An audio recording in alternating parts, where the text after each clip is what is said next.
being blown out, and we understand that the blast was heard some 4 miles away. Such was the loudness. We are, of course, trying to bring you up to date here in London with this breaking news and keeping you up to date with developments, a huge development from the point of view of both the British and Irish governments, and not least the people in Northern Ireland and indeed in London tonight, who have been obviously very seriously affected by this bomb.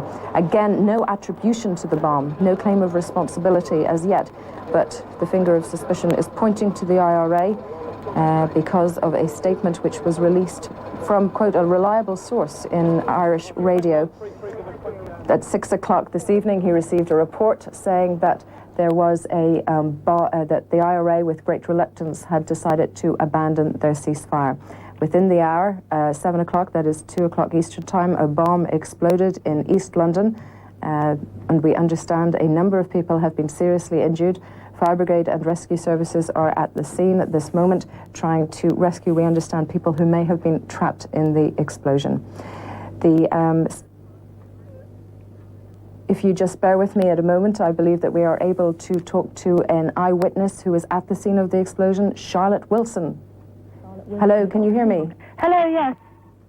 Hello. I understand that you were an eyewitness at the bomb explosion. Can you tell us what you were doing and what happened? Well, I work for the Daily Telegraph, which is a newspaper, and we were just going about our normal business when the whole building shook. It was very frightening.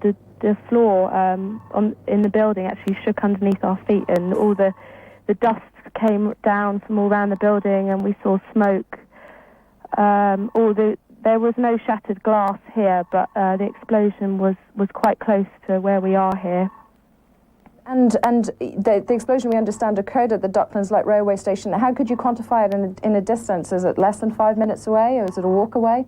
Oh, yeah, it's very close. It's just across from the dock. It's probably 400 metres away from the building here. It's very close. And you're still there, I presume? Are you able to see what's going on at the moment? No, it's all.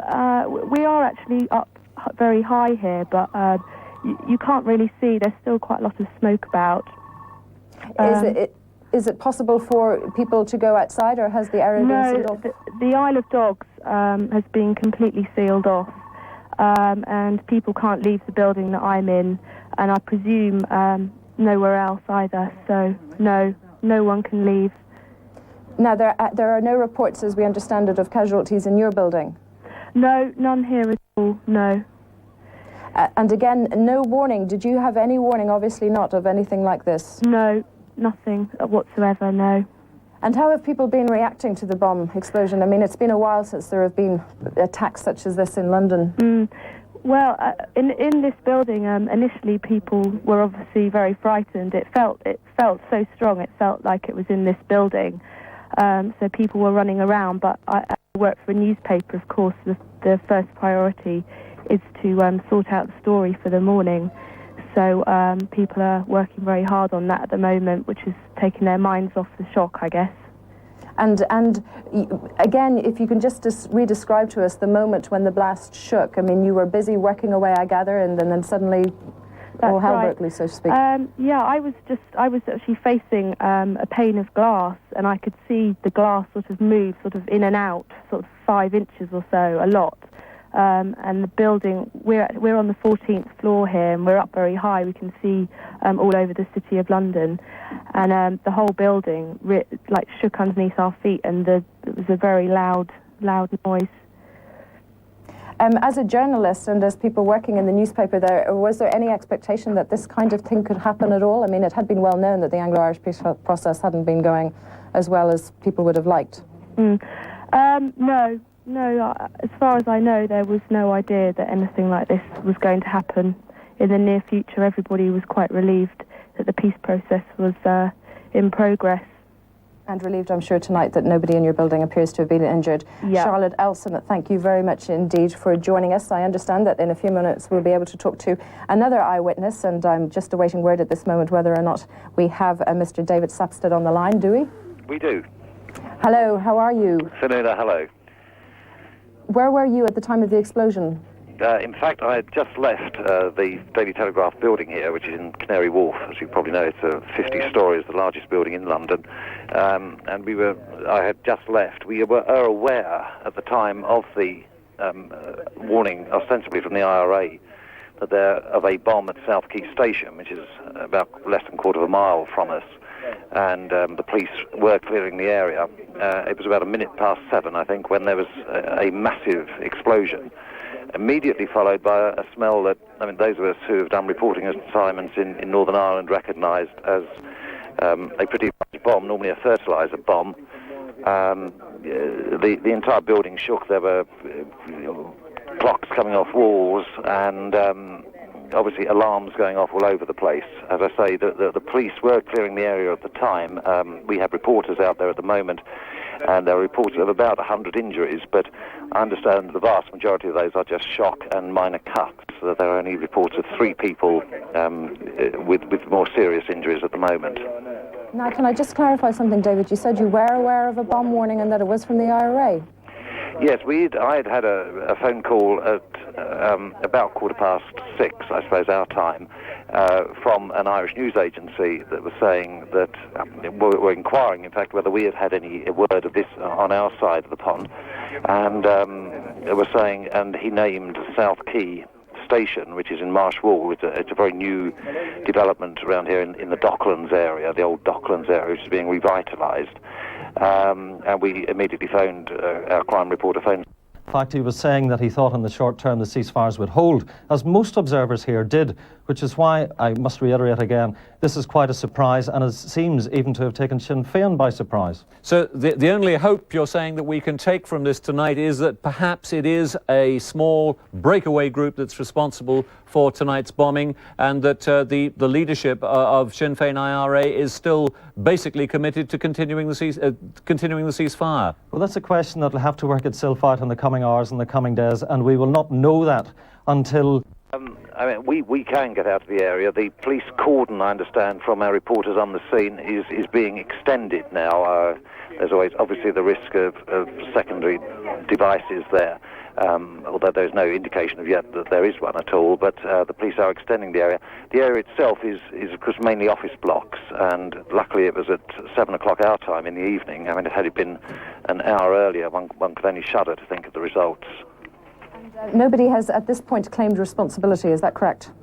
No, the only word we have was this call, or these calls that were made using recognised code words, mainly to RTE, the Irish Broadcasting Organisation, and they were from known IRA sources. Now, whether or not, of course, we are actually talking, Sinn Féin is still saying they know nothing about an end to the ceasefire, which the warning gave. And it is impossible to tell whether it is the IRA or rogue elements within that organisation.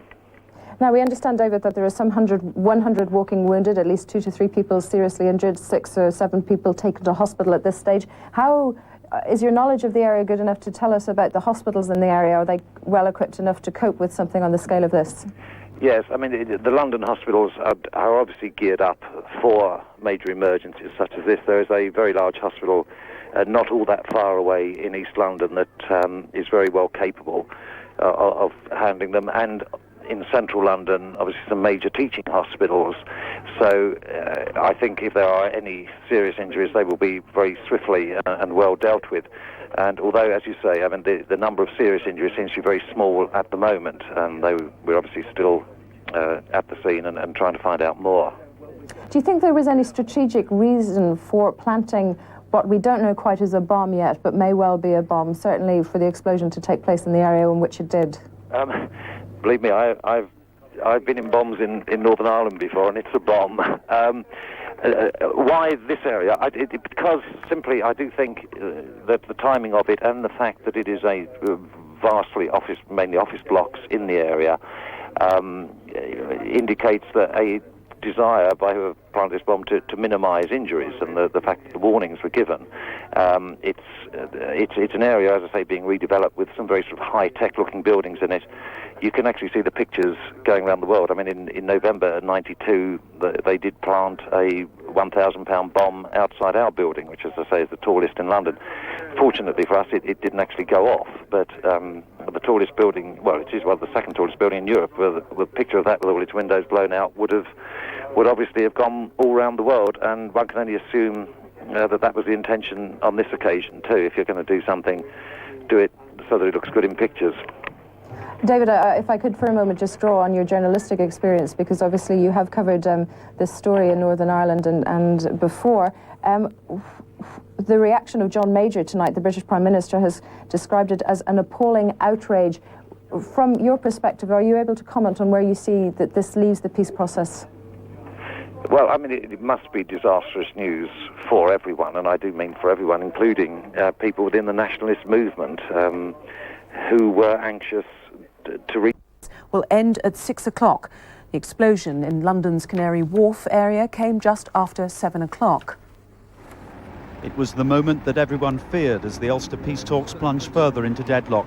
The Republicans felt increasingly that John Major was following a domestic agenda, keeping the Unionists on side at the expense of proceeding with all-party talks. But the government stuck to its insistence that the IRA had to give up its weapons in advance. It's not clear yet from which group this latest development over the ceasefire came from. I know that Jerry Adams earlier today on local radio was saying that the ceasefire was absolute, total and permanent. So what I suspect here is that this is perhaps a breakaway group from the IRA. I would wish to be able to say that I'm surprised and that I'm shocked, but unfortunately I'm not. Right from the time that the IRA announced their ceasefire, I described it as an attempt to open a window of political opportunity which would give IRA Sinn Féin the opportunity to blackmail. But the explosion at Canary Wharf coincided with the announcement. Eyewitnesses said the huge tower shook with the blast. I felt the shockwave of like an explosion hit my building, and it really shook it badly. I jumped up and looked at the window, and the ginormous pool of smoke was at the base of the Canary Wharf Tower area.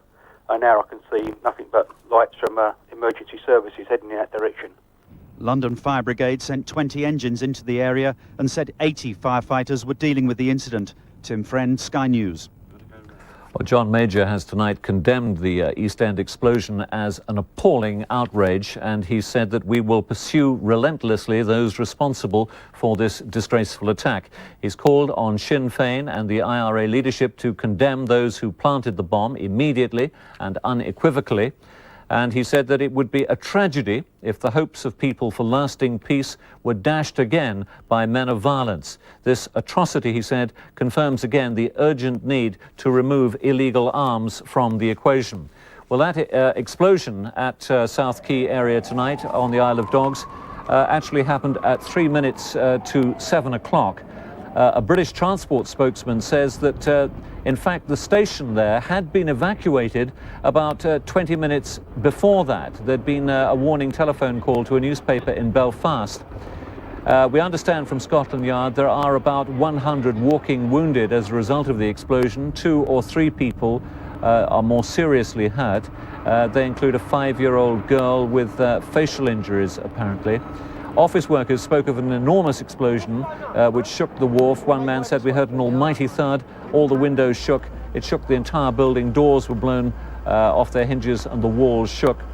As I say, these pictures are just in from the area, South Quay area on the Isle of Dogs.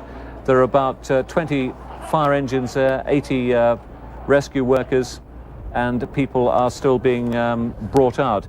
There is one report from the fire brigade that 5 people are trapped in a basement, but we don't have any further details of them at the moment. But these are the latest pictures, as I say, of that explosion, which happened at 3 minutes to 7 this evening, following that call to RTE, the Republican broadcaster, Irish Republican broadcaster, from the IRA, saying that they'd called off the ceasefire after 17 months. We have some reaction coming into us now from the Tory party chairman, Brian Mawhinney, who's been speaking to our political correspondent, Peter Spencer. I'm not going to be a lot of help just at the moment. A short time ago, I heard was given a report that there had been an explosion in the East End, but I don't have any further information or details at this point, so I'm sorry, I'm not going to be able to go beyond that. Of course, already there are those who say this probably signifies an end to the ceasefire. Any comment on that? No, I really don't have any comment. It would be both premature and indeed wrong. Absolutely, and comments when I don't have access to even. I do. Just talking about the explosion, though, the reports we have is something like 100 people injured. It does sound very serious.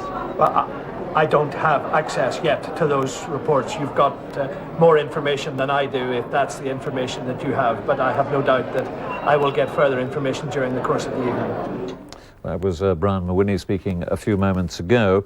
Just to bring you up to date, if you have just joined us, this all dates back to a statement that was given, a coded statement from the IRA to RTE, the state broadcaster in Ireland, earlier this evening. First, they had 3 calls, the first one at 5:30. And what they were saying was that it was with great reluctance that they were calling off the ceasefire.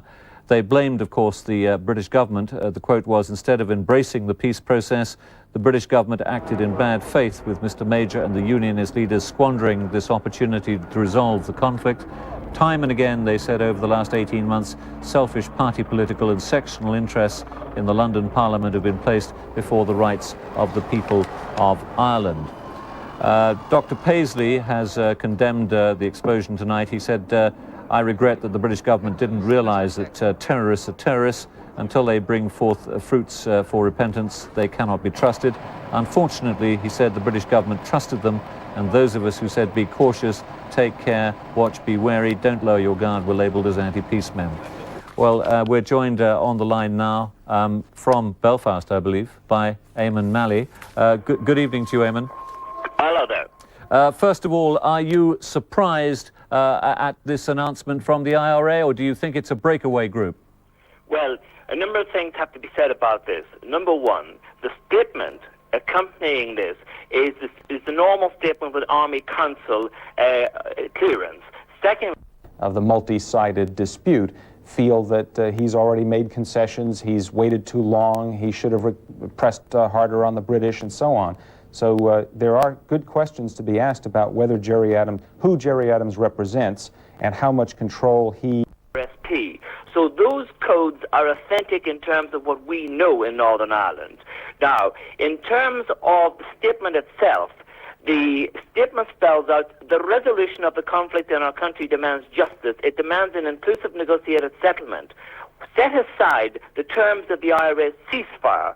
That statement of August 31, 1994 said the terms of ceasefire equals inclusive dialogue. In the absence of inclusive dialogue, Republicans always said the potential was there to go back to where they came from. And that's why I don't know whether it's accurate to talk about breakaways, but there's a certain authenticity about the statement. Something rings through about it that is centre court republicanism. But of course, Eamon, according to the Irish Premier John Bruton today, we were on the very verge of all-party talks. He was saying that all-party talks could be achieved by the end of February. Yes, that was his aspiration. I have to say, against the backdrop of the two irreconcilable positions of the British and Irish governments, the British demanding an election supported by the Unionists, and Dick Spring proposing this idea of a Dayton-style conference, I think that the gulf was huge between the two governments on this, and each Anglo-Irish conference tended to exacerbate the problems and create a greater chasm between the two governments. So whilst I think Mr. Bruton was saying this publicly to put pressure on Mr. Major, in reality I don't think that we were close to all-party talks because the two positions were irreconcilable essentially.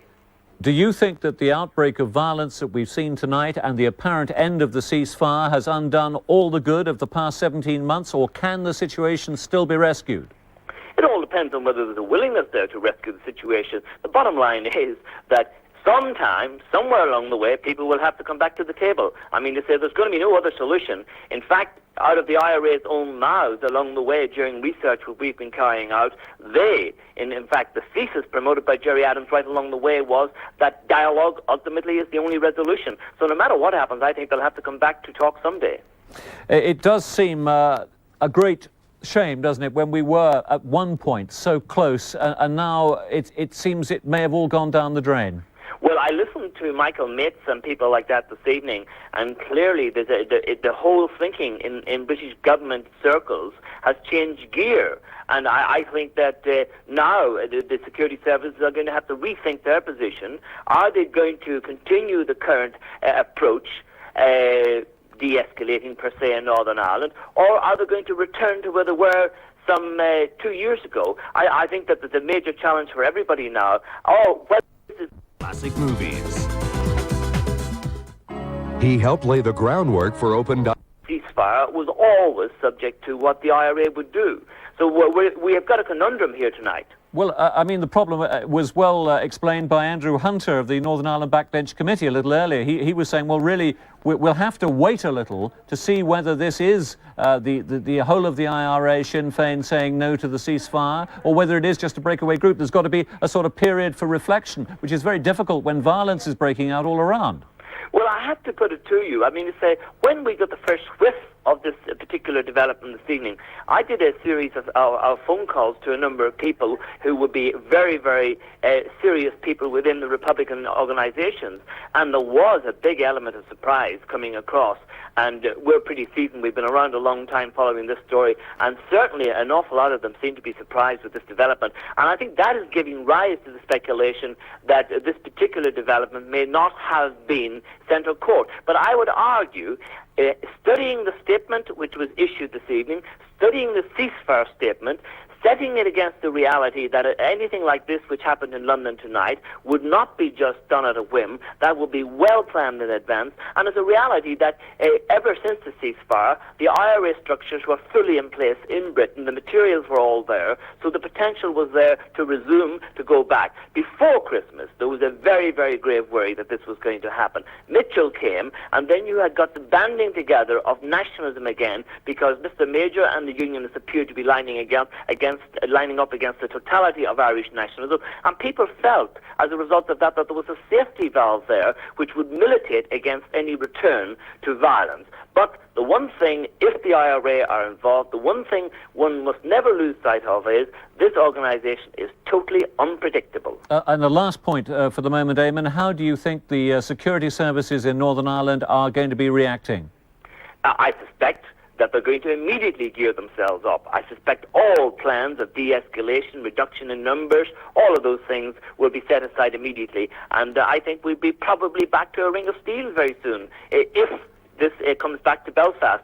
On the other hand, it may well be that what happened in London, if it is official, if it was cleared from the highest level of the IRA, that this is the trend, that the prioritisation of the IRA's campaign will be in Britain, not in Northern Ireland. Now, I'm speculating, I simply don't know. Eamon Malley, for the moment, thank you very much. From the Royal London Hospital, we're getting some reports of the situation with casualties. 6 people have got major injuries now. We were earlier reporting 2 or 3. That's gone up to 6. And there are 100 walking wounded. Earlier, Scotland Yard had said that there were no fatalities. This is the pictures of the Royal London Hospital. We are not sure at this stage whether any of the other casualties are going to any other hospitals, but this obviously is the centre for victims of the blast. We have had a statement from the Prime Minister tonight, who obviously has condemned the Canary Wharf bomb. He has said, this is an appalling outrage. My first thoughts are with the casualties, their families and the emergency services. He said Sinn Féin had given assurances time and time again that they were committed to peaceful progress. I now call on the leadership of Sinn Féin and the IRA to condemn immediately and unequivocally those who planted this bomb and any suggestion that the ceasefire is now over. And Labour leader Tony Blair has given his reaction this evening. He said he utterly condemns this sickening outrage. My sympathy, he says, goes to the victims. There can be no justification whatsoever for a return to terrorism. I call on everyone, including Sinn Féin, to condemn this appalling act. All parties, he went on, must at once return to the peace process and resume the ceasefire. An outrage of this kind simply makes it harder for the government to continue the peace process. So it's not only callous and unacceptable, but counterproductive. We'll have more in a couple of minutes.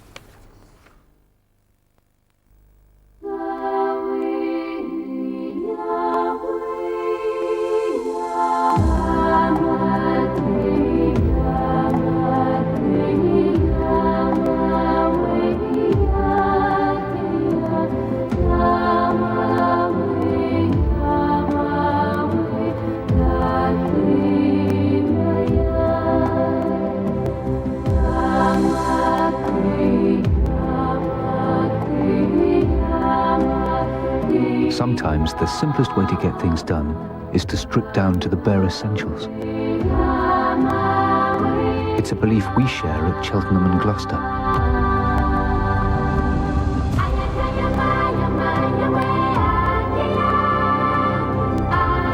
Because we're so streamlined, we're Britain's most cost-efficient mortgage lender.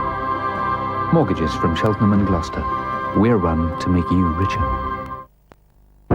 In emergencies like this, you need our best ever cleaning power. New improved 1001 troubleshooter. Is your insurance renewal still too high? Switch to Prospero Direct. Call 0800 248 348. The care you take every day can earn you big discounts on your premium, up to a massive 70% discount for 5 or more claim-free years. Call 0800 248 348 to see exactly how much you could save. Our policy is to reward careful motorists with low-cost insurance. So let the drivers who make the claims pay the price. Call Prospero Direct on 0800 248 348 now. Jack the Lad need not apply. Play instant fantasy World Cup cricket. Win thousands of pounds on a round-the-world trip. Only with the Telegraph this Saturday. Soon! Eddie Murphy is back! I don't believe it! On the streets of Beverly Hills! I'm looking for a killer. He's going undercover! Hey, Okie, do the Okie shuffle! Okay. That's not right! He got a lot more than he bargained for! Bring that man down. Hold on tight. Axel! Get here! You've got to turn yourself in, man. Premiering soon, Beverly Hills Cop 3 on the Movie Channel. Welcome back. We're going to go straight to Dublin and Jim Cusack, who is security correspondent for the Irish Times. Good evening, Mr. Cusack. Good evening. There has been a huge gulf between the British and Irish governments. What do you believe was the catalyst for what has happened tonight? We don't exactly know. We do know that the security people in Britain had noticed that the IRA were moving people into place in the last couple of weeks.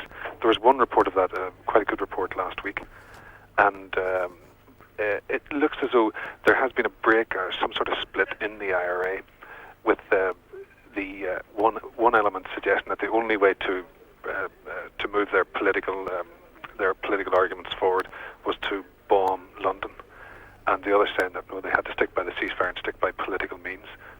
That would be the political side, and say the IRA in Belfast, the IRA along the border areas, and I think in parts of the Republic of Ireland have been arguing for a return to a bombing campaign, and particularly a bombing in London.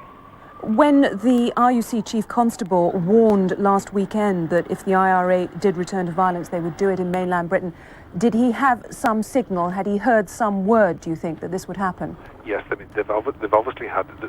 This has been coming out now from security sources in Britain now for the last 2 or 3 weeks, and they seem to be quite strong. And they were talking in terms of not if the ceasefire would break with a bomb, but when. There is nothing in what Gerry Adams was saying today about the ceasefire being total and permanent. Is there any irony about the timing of that statement from him on local radio today? Unless they're being particularly devious and they're working some bizarre sort of double-sided act, it would appear that there is a split now in what used to be called the Republican movement, that was Sinn Féin and the IRA, with one group which has always advocated that the only way to move the British government was to bomb London, just breaking away and doing their own thing. Now, what nobody knows is how strong or how big that element is. You mentioned who you might think might have done this. I mean, are you talking about sleepers who would be here for many months, perhaps even many years, waiting to do something like this? No, not necessarily. I think the indications coming from the security services were that people were being moved in, and that this group was actually getting hold of its own arms, and preparing for its own campaign. What you may have here is a small group calling itself the IRA, and it would have.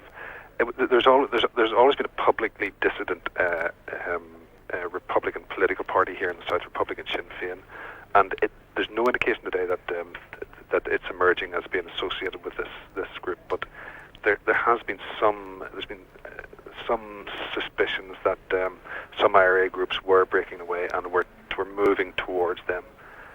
But the bomb certainly caught the Dublin government and the police here on the hop.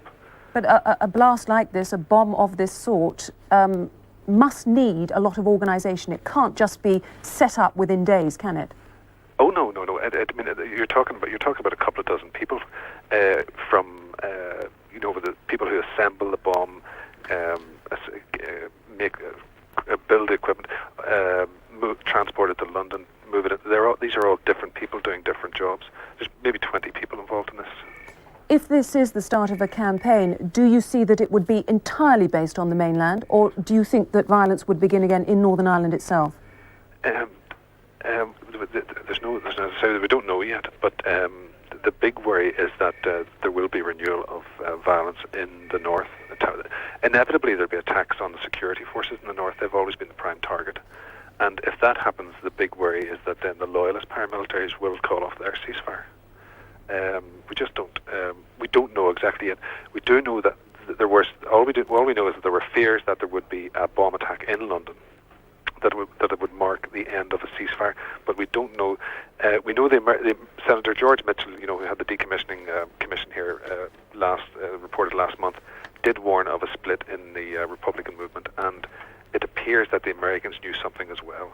And I think that's the way it's beginning to look this evening, that there is a split, and that the political element of the Republican movement is gone in one direction, and the other side has gone back to war.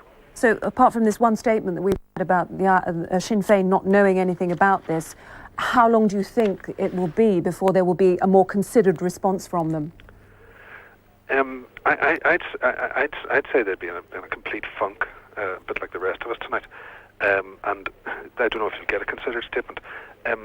They as I say, we don't know how well organised this group is, or whether this is a coordinated action, whether it actually is the IRA as it was before the ceasefire, or whether it's a new IRA.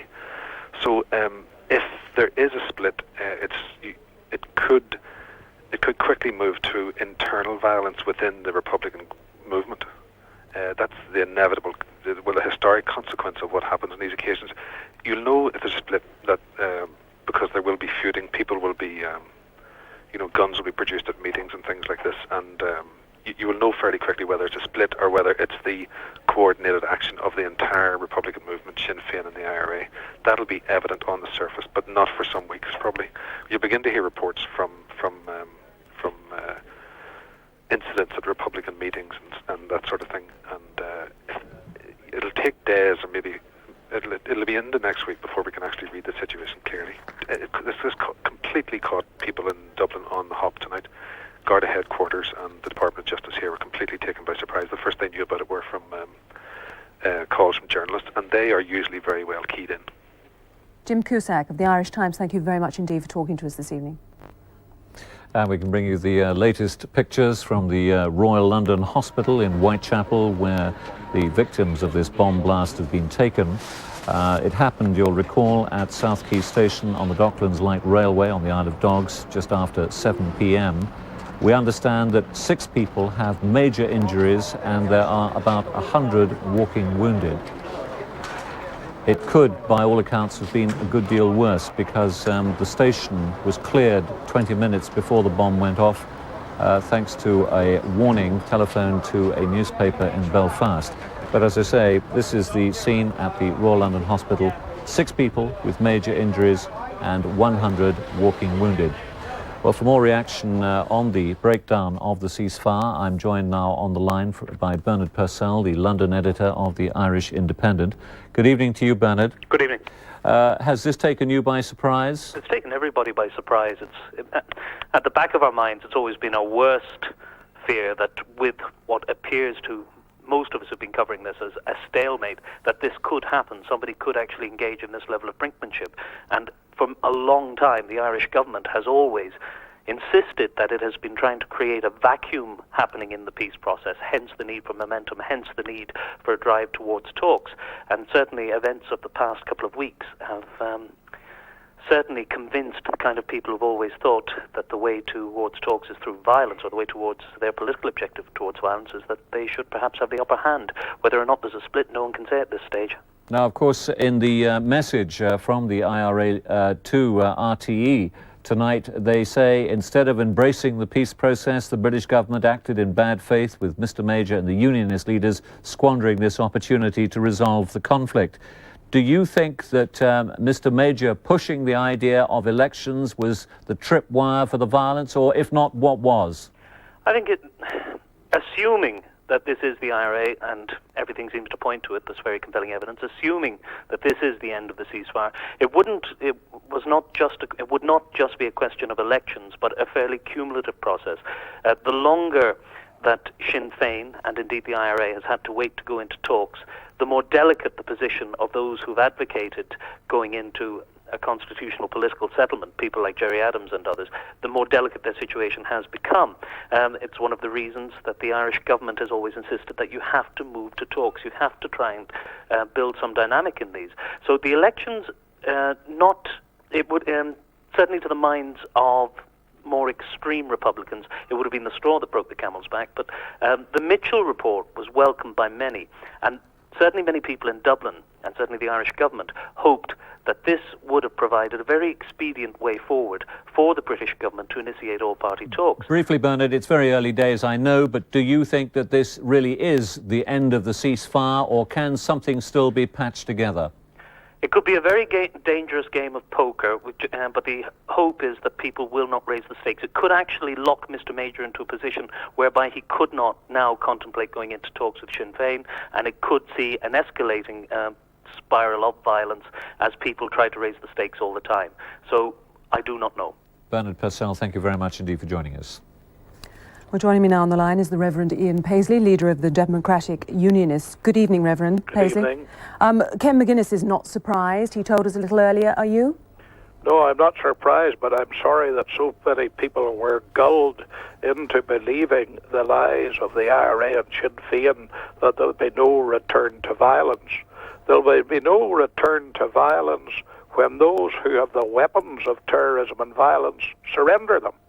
And as the Mitchell report made it clear, the IRA would not surrender their weapons or give up their explosives, then they must want to keep them so as to use them. And therefore, all the people that kept saying there cannot be a return to violence, there won't be a return to violence, we must believe these people. The only way you can believe that is if their weapons are handed in. That's why we must have the surrender of all terrorist weapons, whether they be on the Loyalist side or whether they be on the IRA side. But the Mitchell Commission did say that weapons could be given up during all-party talks, or start to be given up during all-party talks. Well, that was not what Mr Major wanted them to say, was it? Yes, but if they said at the beginning they weren't giving them up, then they weren't likely to give them up during the talks. And that is why the Mitchell report was a desire to fudge the situation. Because in the principles of the Mitchell report, it was spelled out that all weapons should be surrendered. But then the IRA said, we will not give up those weapons. And if you are suggesting to me, oh, well, if you talked, they would then give up their weapons, no one can believe that, because that is not going to happen, and that didn't happen. And I think that it's a real insult, this statement from the IRA, that they want to enhance the democratic process. Now, I have been critical of the British government and of Mr Major, and I've been critical of government policy, but the IRA cannot hide behind that for the bombing that they did tonight, and the other killings and bombings that they have done, and the killings that have even taken place during the so-called ceasefire. You know, they are the people that have had the mayhem and have tried to murder people tonight. And let's put the blame where it rightly deserves. Let's not have, if the British government had done this, if Mr Major gave up doing his arithmetic and numbers in the House of Commons. That's not what caused the bombing tonight. Evil men intent to murder and maim are responsible for the bombing tonight. If this should turn out to be a breakaway group, would you see that the peace process could continue? There is no evidence that we have that it is a breakaway group. In fact, the evidence coming out of Dublin, it is no such thing, because the man to whom the IRA, the journalist to whom the IRA gave the first mention that there was going to be a ceasefire and when it would take place, is the same man who delivered the message tonight to a responsible journalist in Dublin, who said it was the very same man that gave me this message. So there is nothing. I mean, I think that America would like to think that, probably Britain would like to think that, but there's no use us having wishful thinking. It's time we faced up to the reality. This is an IRA attack, and the evidence that's coming in, and we're getting here in the north, it is the IRA that did it. We know, Reverend Paisley, that you would not sit down at the same table with Sinn Féin. Bernard Purcell was just saying to us that he now sees that Mr Major is going to be backed into a corner and won't be able to sit down at the same table as Sinn Féin. The IRA hasn't backed me into a corner. I will not sit down with anybody. I don't sit down with the loyalist paramilitaries either. They have asked to sit down with me, and I've said no, because they're doing the very same thing. You can't sit down with people who justify murder and glory in their murders. And you can't sit down with people who will not hand in their illegal weapons and weapons that have murdered our people. I have had too many of my constituents murdered, both Protestants and Roman Catholics, to sit down at a table with those that murdered them. That's not the place for me to sit. And let me say something else tonight. It was only when democracy came into play and an election was going to be called that we had this whole furore with the IRA. Because the IRA and Sinn Féin and the Nationalists don't want an election. Why? Because the ballot box is their greatest enemy. We don't need the bullets. We have the ballot, and the ballot will defeat them. Reverend Ian Paisley, thank you very much. Thank you. Well, joining me now on the line from Scotland to discuss the Canary Wharf bombing is terrorism expert David Kapitanchik from Aberdeen University. Good evening to you. Good evening. Does this indicate to you that although we've had 17 months of ceasefire, at no stage during that ceasefire did the IRA stop planning and doing dummy runs and so on? Well, that's absolutely for sure. I don't think the IRA ever intended, and that's the reason why they haven't formally come forward and said they're prepared to go up their arms, to give up the weapon of violence and terrorism until they saw they were making real progress, which didn't mean, I think, what generally I think is understood, we understand by progress, but until in fact we were moving towards a peace process which they could accept. It's a weapon in their armory, and I think they've always intended to retain it in order for it to be used. Do you suspect that this is a breakaway group, or do you think it's the IRA proper? Well, I think here one, of course, it's early days, and one is talking about probabilities. And I think the probability, the likelihood is that it's not a breakaway group, that it is an act of policy. I heard earlier on one of correspondents saying that acts of violence of this sort require planning. They require a great deal of planning and organisation, and it's not something that a small ad hoc group can do, certainly not in the mainland of Britain, I believe. And so I'm afraid that if I were a betting person, which you might be happy to know that I'm not, I would bet that it wasn't a breakaway group, and in fact it's an act of the IRA itself.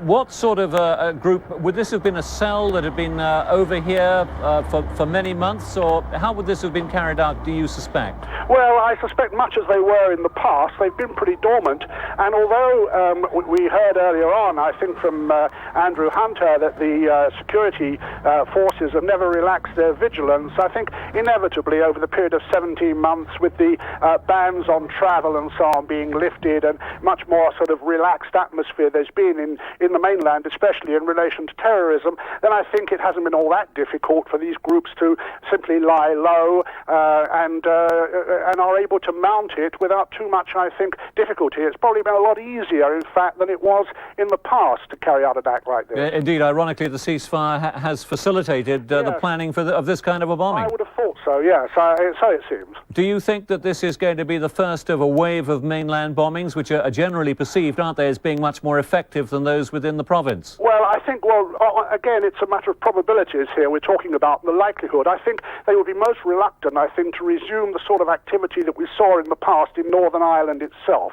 It's quite clear that popular opinion in Ireland is very much against the resumption, and the acts of violence that they've been seem to have been very much over there, seem to be very much resented.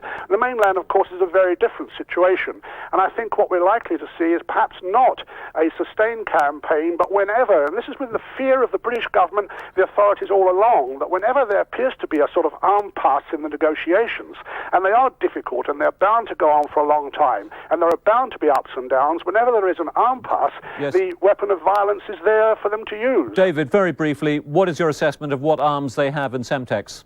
Well, I think much as possible. They still have obviously a considerable armoury, enough to cause the sort of bomb tonight, and unfortunately, I would say, probably quite a few more. David Kapitancic from Aberdeen, thank you very much for joining us. Joining us now on the line is the Irish political analyst, Dr. Brendan O'Leary. Good evening. Good evening. Why now? I think because the Republican leadership believes that it's necessary to use violence for tactical negotiating purposes to get John Major back on track, to get him back to, as they see it, the solemn promises and public undertakings that he'd previously given, that there would be negotiations of an all-party nature by the end of February, a promise that he'd publicly made to President Clinton as recently ago as last winter. So I think that the most plausible way of reading this is that it's a negotiating move by the Republican leadership, or at least the hardliners within it, to get the logjam broken in the peace process. It would be much more worrying, but it's still possible that it's a return to the long war by the IRA. But I think for the moment that a decision of that kind has probably not been reached. Well, taking your first point, if it was to try and speed up the all-party talks, that would set a most unfortunate precedent, would it not? Well, not at all. I mean, I'm not speaking normatively here, but the fact is that the reason there was any discussion of negotiation and all-party talks in the first instance was because there had been a cessation of violence, and the IRA had been using their violence instrumentally. They believe that they bombed their way to the negotiating table, partly through their activities in the City of London, and they were persuaded by both the British and Irish governments that most of the problems concerning Northern Ireland could be settled without violence. And many of those problems haven't been resolved in the previous 16 or 17 months, and in particular the issues of decommissioning and the issues of all-party talks has not been resolved by peaceful means, and it's not at all clear, I think, to many people within the Irish nationalist community, not simply supporters of the IRA, precisely how the impasse was going to be broken. Now, in that kind of environment, it's not surprising, therefore, that people within the Republican movement will have said to themselves, well, we must use the instrument of violence. It's the only thing that makes the British come to the negotiating table. You would appear to be saying that this is the IRA proper, because we have been speculating all evening whether this is a breakaway group or not. The IRA is a very disciplined organisation. It has had factional breakaways, but it would appear from the evidence of the codes used and so on that it would be implausible that this had gone on without the approval of the IRA Army Council. We may discover otherwise in the next few weeks, but I'm rather sceptical of breakaway theories. Mr. Major has constantly said that the people of Northern Ireland simply wouldn't allow a return to violence. What do you think will be the reaction there? Well, unfortunately, public opinion doesn't determine whether or not small organisations, which do have considerable support, public opinion doesn't determine whether or not there is violence. What determines whether or not there is violence is whether there's a political process at play in which those who are willing to use violence can be persuaded that there's a better way. Now, I think the managers of the peace process, the British and Irish governments, but primarily the British government, but also the British opposition party, have to ask themselves, have they handled things well? Dr. Brendan O'Leary, I'm afraid we must leave it there. Thank you very much for speaking to us. Thank you. Bye-bye. We'll be back at the top of the hour with more details. Stay tuned. If you're not in Neighbourhood Watch or Street Watch, you could be making criminals' lives easier. To make their lives more difficult, call 0345 235 235 for a booklet.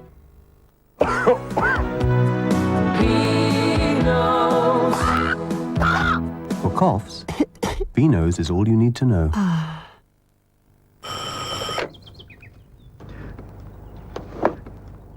Springtime has come early at Renault. Spring into action before the end of February and you can enjoy 0% finance over 2 years on selected Renault Clios. But the offer must end on February the 29th, so don't delay. Pay a visit to your Renault dealer now. We're looking forward to seeing you. When you can tell how healthy your hair looks just by feeling it, you must be using new Pantene Pro V. Feeling is believing. Please.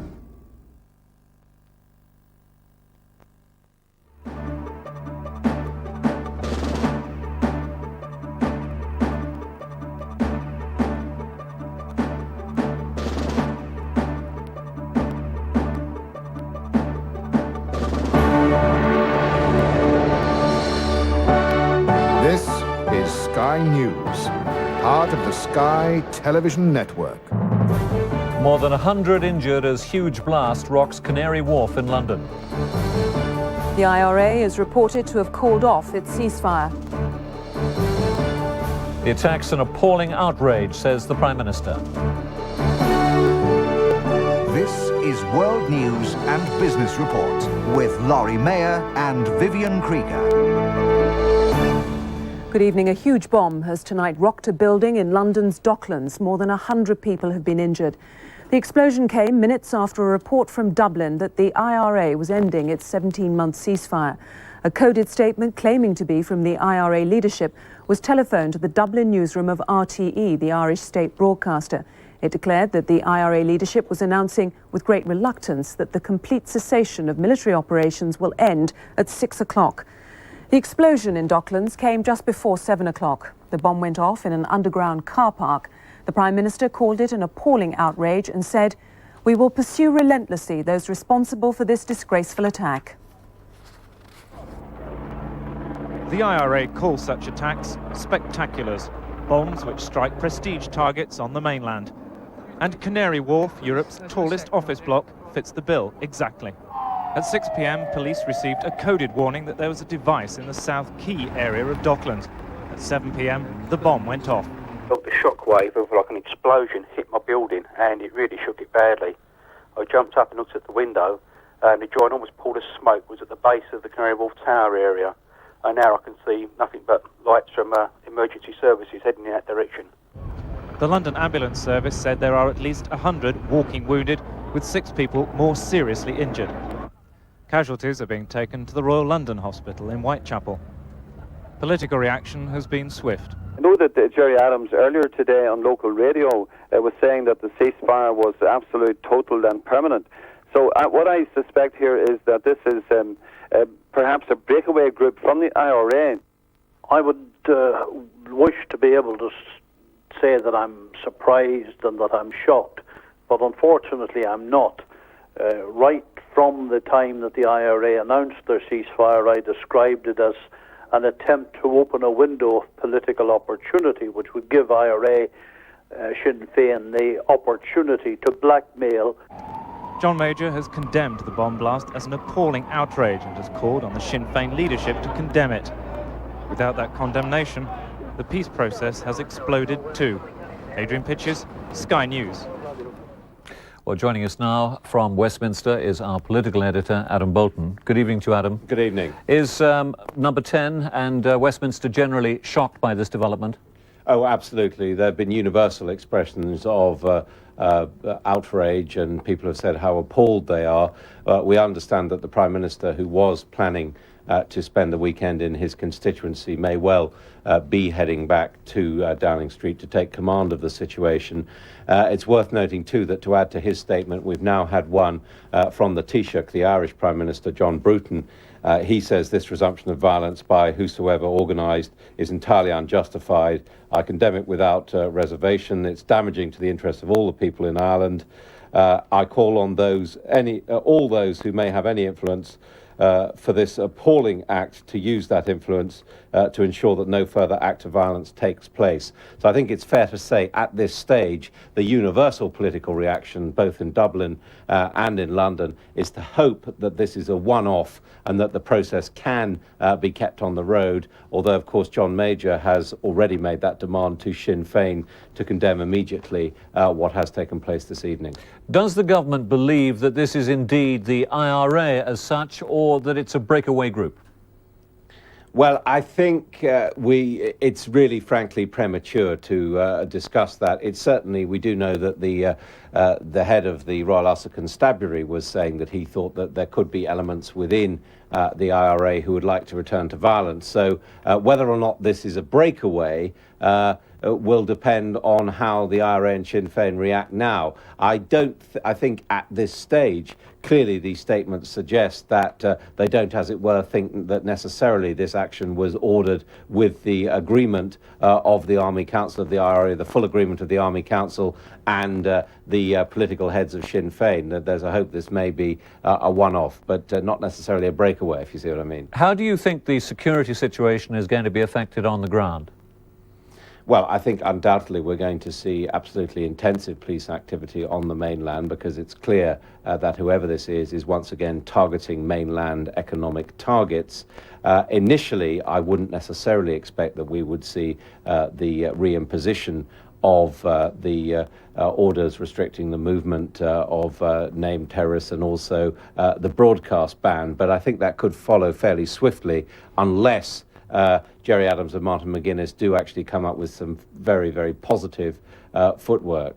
A lot of experts we've been talking to tonight have been saying, well, it's effectively a negotiating tactic by the IRA because they didn't like Major's plan for elections and all the rest of it. This puts John Major in a very difficult position, doesn't it?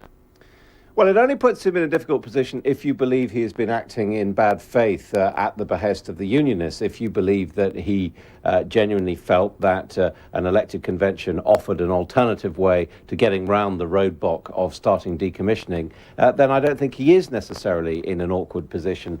And that's therefore why I think he will be pretty cautious about wanting to take sides and, for example, joining in the sort of language we've already heard on Sky News this evening from Unionist politicians.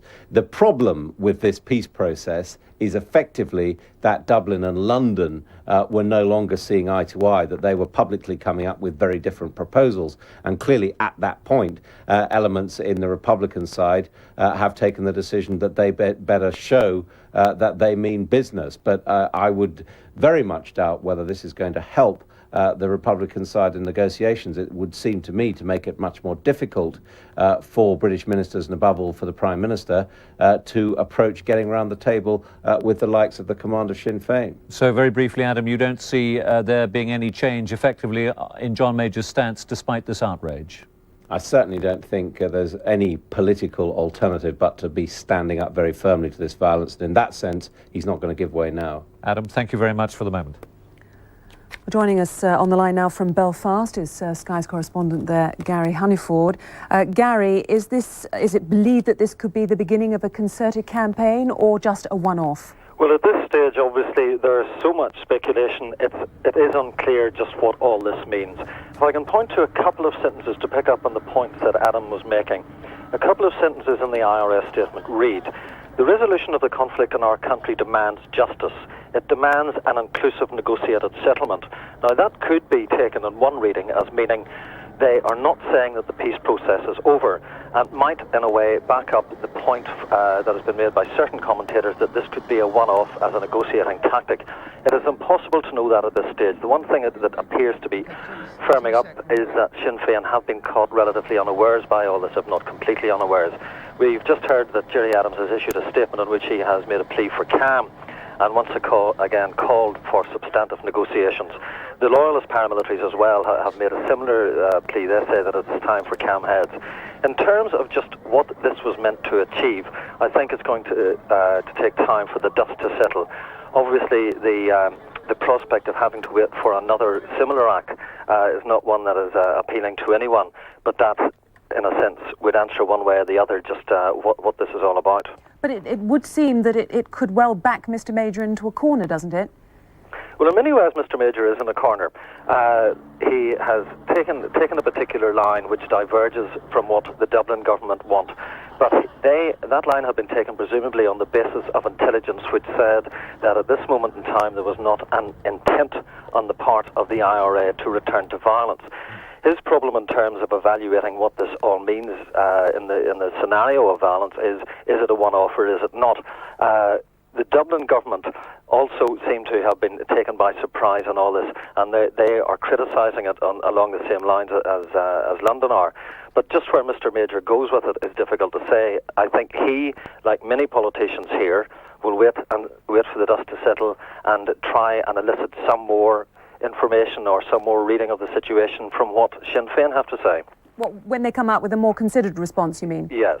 Now, we're all expressing surprise, and every politician we've spoken to this evening is expressing surprise, and yet the RUC Chief Constable spoke at the weekend of possible mainland targets. Does it seem now, with the benefit of hindsight, that he'd had a tip-off of some kind? Yeah, I must reiterate, actually, that is something that was reported at the weekend, and the RUC, whenever I checked out with them, reiterated that the Chief Constable had said it, but that the main thrust of what he was saying was that he didn't believe that there was intent on the part of the IRA at this stage to use their arms.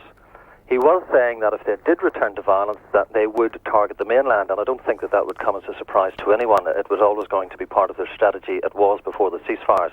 But at that time, there wasn't a definite indication from the RUC Chief Constable that he expected something in the short term. Gary Hannaford, for the moment, thank you very much.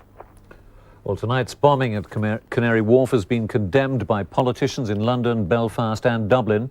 John Majors called it an appalling outrage and said we will pursue relentlessly those responsible for this disgraceful attack. The Irish Prime Minister John Bruton said it was entirely unjustified. Our reporter Adam Bolton has been looking at the political background. It's 17 months since the IRA announced a cessation of violence on August the 31st, 1994. The main Protestant terrorist groups followed suit shortly afterwards. Within days, the Irish government welcomed the Sinn Féin President Gerry Adams to Dublin, and John Major began to lift restrictions. The broadcast ban was lifted on Sinn Féin and exclusion orders removed. That allowed Gerry Adams and Martin McGuinness to come into mainland Britain and to talk to journalists. Negotiations at ministerial level also got underway on a bilateral basis, with Sinn Féin meeting British ministers at Stormont. But the hoped-for all-party dialogue on the future of the province never started. The British government insisted that there would have to be a start first to decommissioning arms and explosives, since the Protestant Unionist politicians refused to sit down, as they put it, with those who brought arms to the table. But the Irish government insisted that this precondition had not been part of the Downing Street Declaration made by John Major and Albert Reynolds. Following President Clinton's highly successful visit to Ireland, North and South, it was hoped that the former American Senator George Mitchell could break the arms deadlock. But his report, published last month, stuck to generalities, and the British and Irish governments came up with radically different proposals on the way forward.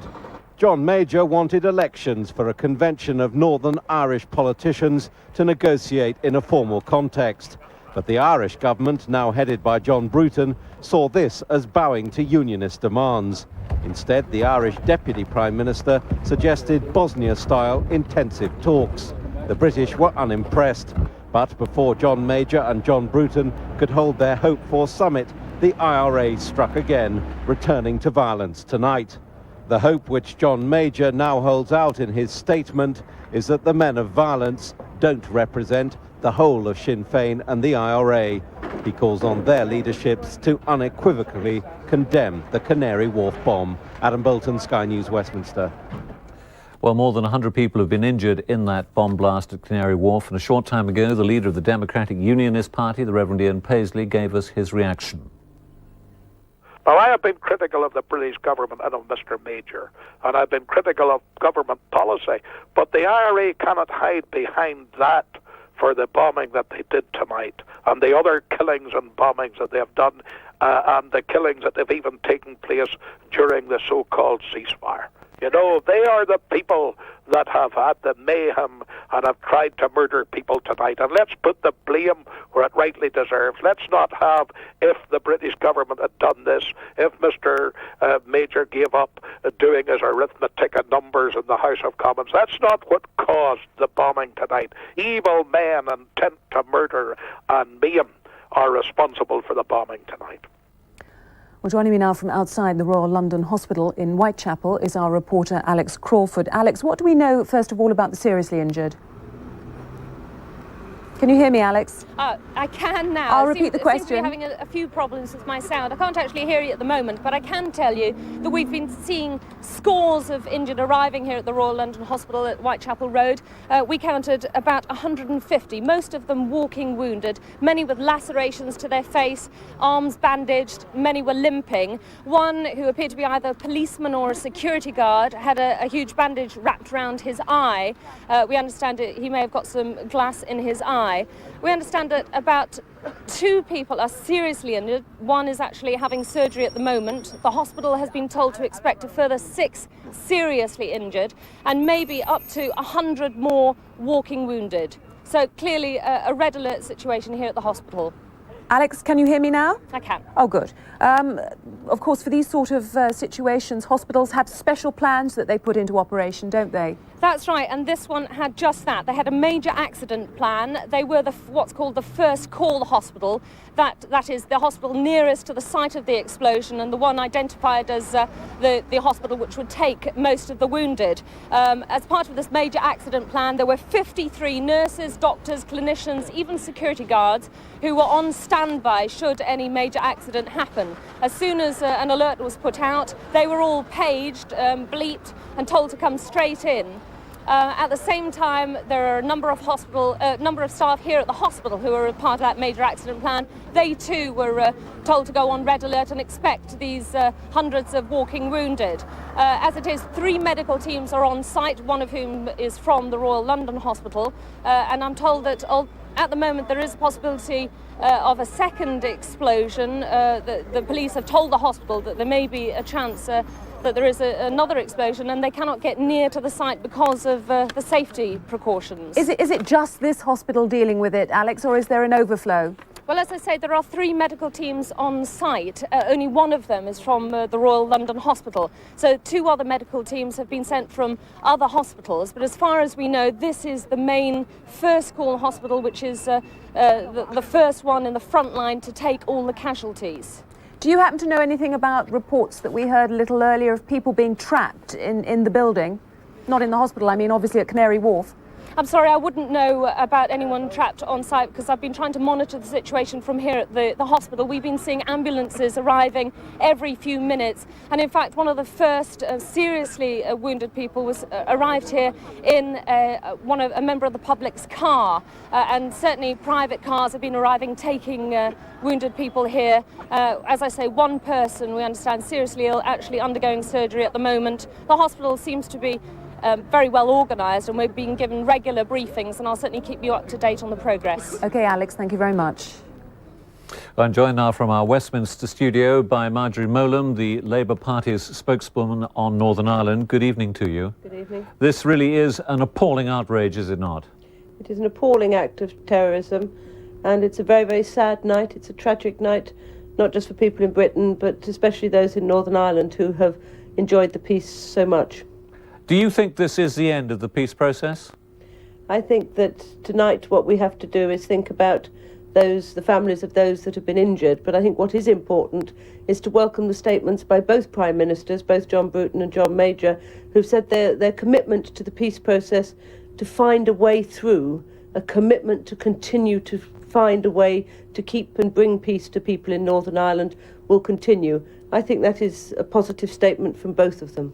What do you make of the IRA's statement to RTE earlier this evening, in which they said that instead of embracing the peace process, the British government's acted in bad faith, with Mr Major and the unionist leaders squandering this unprecedented opportunity to resolve the conflict? They say time and again over the last 18 months, selfish party political and sectional interests in the London Parliament have been placed before the rights of the people of Ireland. I think what's important tonight is not to start apportioning blame, but to actually see what has happened, to think about the families who have people injured, and to see how both Major and Bruton can continue the search for peace. What's important is to look to the future. But of course, many people are seeing this bombing tonight as the IRA trying to get some sort of renegotiation to get Mr. Major to move away from, say, his plan for elections. Both John Major and Tony Blair have made it clear this evening that an act of terrorism like this takes nobody from the course they're following. It, in fact, has the opposite effect. You seem to know a lot more about who did this, when they did it, than I do, and I think we would all benefit this evening from waiting till we have full information condemning what is an outrageous act, but then let us wait and see what the actual facts are, because I think we're all still very much in the dark. Michael Mates, former Northern Ireland Minister, has described it as a huge tactical error by the IRA. Do you think that that is how it will be seen? I have just said I don't know how it will be seen in the days ahead. I think what is important is that both governments have said they will not be swayed from their search for a road to find peace in Northern Ireland. That's what is important to hold on to tonight, rather than to be apportioning blame or saying who said what, when and how. Let's let things settle. Let's look at this carefully over the weekend. Let's jump to conclusions. That doesn't help anybody. But what we must be clear tonight is that acts of terrorism will not help the peace process. Mo Molam, thank you very much. Thank you very much. We're going to take a short break at this point. We'll be back with more. Saturday at 8. An investigation into a senator's death unearths new evidence that suggests it may have been a political assassination. I decided that the police were the prime suspects should be looked at. And we join the hunt for one of the world's most sophisticated... For firefighters, it was a worse night. ...and deadly arsonists. We had a firefighter who died. That's a murder, and that's why it's important to me. A new series of unsolved mysteries following Sliders, Saturday on Sky One. Let's have a look in my dad's study. Hey, I wonder what he's hooked up to. Are you kidding? He'll go berserk. The 1996 Car of the Year. 2 different cars built around one vision. Fiat Bravo 3-door hatchback, Fiat Brava 5-door fastback. Let's take a closer look. No, look, I'll do it. Wow. Imagine driving them. You're not old enough to drive. Hey, a digital stereo. Multi-valve engines. Fiat Bravo, Fiat Brava. A choice, not a compromise. Which should we get then? This is pure new wool. It's beautiful. The new spring and summer Grattan catalogue is packed with brilliant clothes. For your free copy, call 0800 771 772. You'll find clothes for every occasion. With Grattan, you can use our next day delivery service. And you can have 20% off your first order. For your free copy of the Grattan Spring and Summer catalogue, call now free of charge on 0800 771 772. Hello, I'm Fionnuala Sweeney in London, where tonight there has been a bomb explosion just about 2.5 hours ago in the east of London, in the financial district. We understand that at least 22 people have been injured. Eyewitness reports talk about 100 walking wounded at the scene, pictures of which you're now looking at. Rescue services there. We understand that some people may be trapped in debris. John Major, the British Prime Minister, is... Just for men, a sure thing for a natural look. Men. The IRA, because of a statement which was phoned into a Dublin newsroom, saying that it was with great reluctance that the IRA ceasefire was over. Mr. Major called the bombing an atrocity and urged Sinn Féin and the leadership of the IRA to work for peace. A statement from Dublin, the Irish Prime Minister John Bruton said that the bombing was entirely unjustified and that it damaged... A report from Dublin that the IRA was ending its 17-month ceasefire. A coded statement claiming to be from the IRA leadership was telephoned to the Dublin newsroom of RTE, the Irish state broadcaster. It declared that the IRA leadership was announcing, quote, with great reluctance, that the complete cessation of military operations will end at 6 o'clock. That was 6 o'clock this evening. The bomb in Docklands came just before 7. It has taken most politicians by surprise in Northern Ireland. And a few moments ago, Sinn Féin President Gerry Adams said that he was saddened by the London explosion. He blamed the British government for failing to enter into all party negotiations. He's appealed for calm and said the search for peace in Northern Ireland must be redoubled. Well, to get the latest reaction from Westminster, we're joined now by our political editor, Adam Bolton. Adam, do you think that in the light of what Gerry Adams is saying, that the peace process can be salvaged? Well, all we know at the moment is that government spokesmen from the Prime Minister down are still talking about the ceasefire in the present tense. They're not accepting that it's necessarily dead, that they're trying to interpret this as, if you like, a very serious but maverick incident. So I think at least over the weekend, the channels will be very hot between all the various parties behind the scenes to just try and test out this situation. But clearly, the more that Gerry Adams is able to clearly condemn this act, the more likely it is that the peace process will be kept on track. But we're already hearing from the unionist side tones of "I told you so" and suggestions on their part that really until violence is withdrawn from the equation, they can't see how things can go forward. Dublin, of course, has been taken utterly by surprise, and I mean, only today John Bruton was saying that he thought all party talks could happen by the end of February. Well, remember that, of course, there was this official deadline that they were supposed to start by the end of February following a summit between Mr Major and Mr Bruton. Now, I imagine we will now see an emergency summit probably next week between the Taoiseach and the Prime Minister on the way ahead in the peace process, because clearly they will have to nurse what is there in the hope that life doesn't actually flicker out now. We're seeing the latest pictures from the Royal London Hospital, Whitechapel, where 100 people have been treated. 6 people, we understand, are quite seriously injured.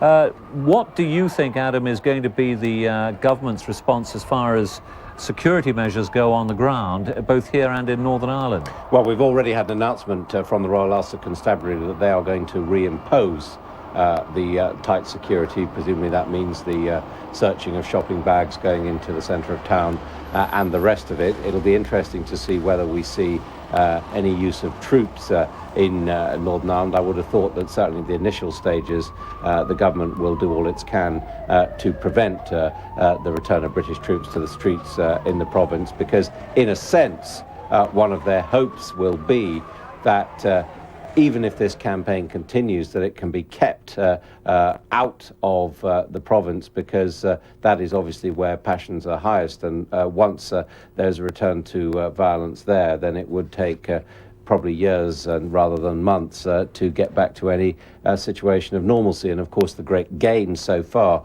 of the peace process has been the return of investment to Northern Ireland. I was reading an economics piece about that only this morning. It seems so tragic now that this is all back in the balance. Now, I see that the former Northern Ireland Minister Michael Mates tonight has said that this bombing is a huge tactical error by the IRA, and it is, isn't it? Because it isn't really going to change anything.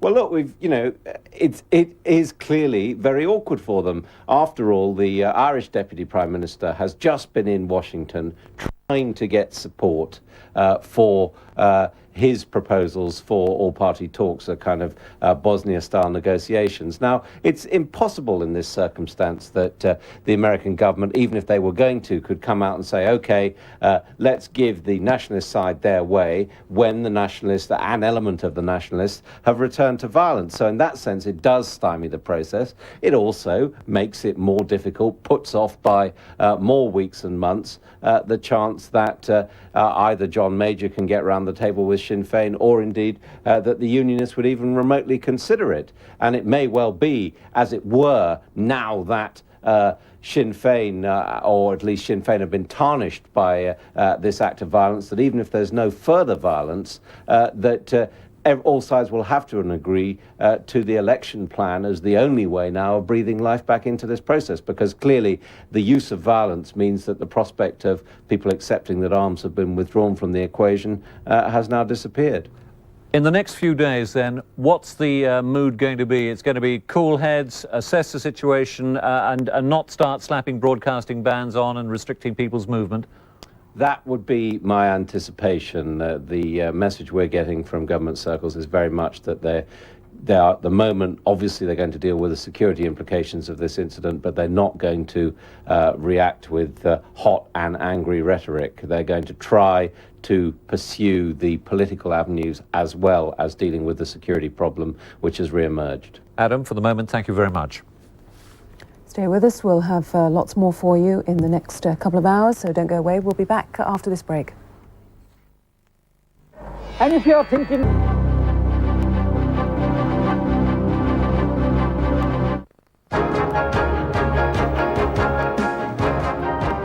This is CNN International, a network of Turner Broadcasting System.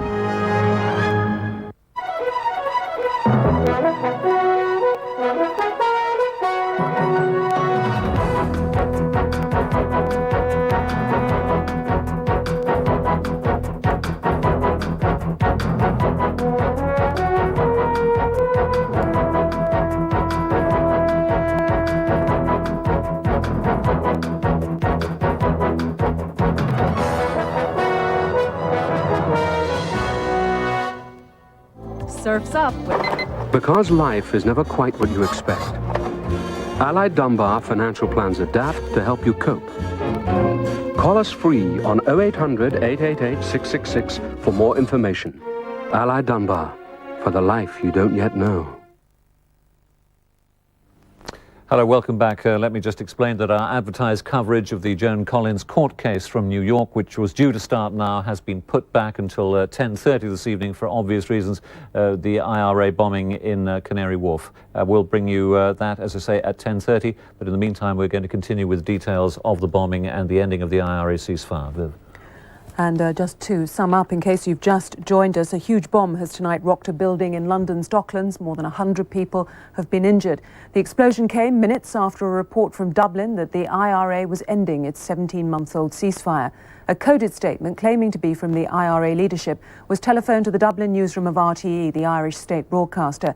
It declared that the IRA leadership was announcing with great reluctance that the complete cessation of military operations will end at 6 o'clock. The explosion in Docklands came just before 7 o'clock. The bomb went off in an underground car park. The Prime Minister called it an appalling outrage and said, "We will pursue relentlessly those responsible for the disgraceful attack." The Irish Prime Minister, John Bruton, said it was entirely unjustified. And the Sinn Féin President, Gerry Adams, appealed for calm and said the search for peace in Northern Ireland must be redoubled. The IRA calls such attacks spectaculars. Bombs which strike prestige targets on the mainland. And Canary Wharf, Europe's tallest office block, fits the bill exactly. At 6 p.m, police received a coded warning that there was a device in the South Quay area of Docklands. At 7 p.m, the bomb went off. The shockwave of like an explosion hit my building and it really shook it badly. I jumped up and looked at the window and the ginormous pool of smoke was at the base of the Canary Wharf Tower area. And now I can see nothing but lights from emergency services heading in that direction. The London Ambulance Service said there are at least 100 walking wounded, with 6 people more seriously injured. Casualties are being taken to the Royal London Hospital in Whitechapel. Political reaction has been swift. I know that Gerry Adams earlier today on local radio was saying that the ceasefire was absolute, total and permanent. So what I suspect here is that this is perhaps a breakaway group from the IRA. I would wish to be able to say that I'm surprised and that I'm shocked, but unfortunately I'm not.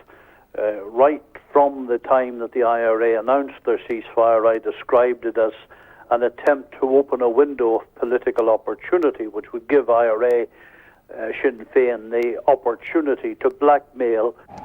John Major has condemned the bomb blast as an appalling outrage and has called on the Sinn Féin leadership to condemn it. Without that condemnation, the peace process has exploded too. Adrian Pitches, Sky News. Well, a short time ago, the Labour leader Tony Blair gave this reaction. This is a sickening, an appalling act. It has no justification whatever. I believe that Sinn Féin should condemn it and condemn it utterly if they're serious about the peace process. And this is a moment in time when I believe that all political parties and all the political leaders will stay together and work together to make sure that we put the peace process back on track, because that is the only secure future for the people of Northern Ireland and indeed for the people of the mainland of Britain. And would you extend your sympathy to those people who are reported to have been hurt tonight in the bomb explosion? Well, our deepest sympathy goes out to all those people that have been hurt by what is a sickening and appalling act. And we not merely extend our sympathy, but I believe this is a time when all political leaders of all political parties will want to stay together and work together to put the peace process back on track. And I hope that Sinn Féin, if they're serious about the peace process, will condemn this act and condemn it utterly. Tonight's bombing has been condemned by politicians in London, Belfast and Dublin.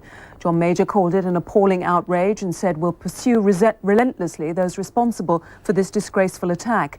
The Irish Prime Minister, John Bruton, said it was entirely unjustified. Our reporter, Adam Bolton, has been looking at the political background. It's 17 months since the IRA announced a cessation of violence on August the 31st, 1994. The main Protestant terrorist groups followed suit shortly afterwards. Within days, the Irish government welcomed the Sinn Féin President Gerry Adams to Dublin, and John Major began to lift restrictions. The broadcast ban was lifted on Sinn Féin and exclusion orders removed. That allowed Gerry Adams and Martin McGuinness to come into mainland Britain and to talk to journalists.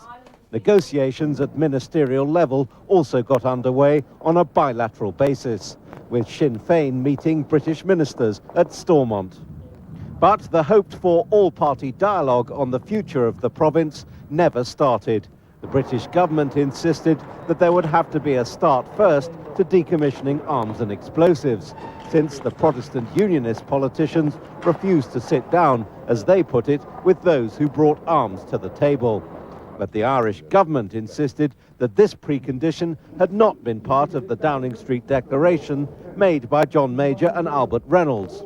Following President Clinton's highly successful visit to Ireland, north and south, it was hoped that the former American Senator George Mitchell could break the arms deadlock. But his report, published last month, stuck to generalities, and the British and Irish governments came up with radically different proposals on the way forward. John Major wanted elections for a convention of Northern Irish politicians to negotiate in a formal context. But the Irish government, now headed by John Bruton, saw this as bowing to unionist demands. Instead, the Irish Deputy Prime Minister suggested Bosnia-style intensive talks. The British were unimpressed, but before John Major and John Bruton could hold their hoped-for summit, the IRA struck again, returning to violence tonight. The hope which John Major now holds out in his statement is that the men of violence don't represent the whole of Sinn Féin and the IRA. He calls on their leaderships to unequivocally condemn the Canary Wharf bomb. Adam Bolton, Sky News, Westminster. And we'll be back with more after the break.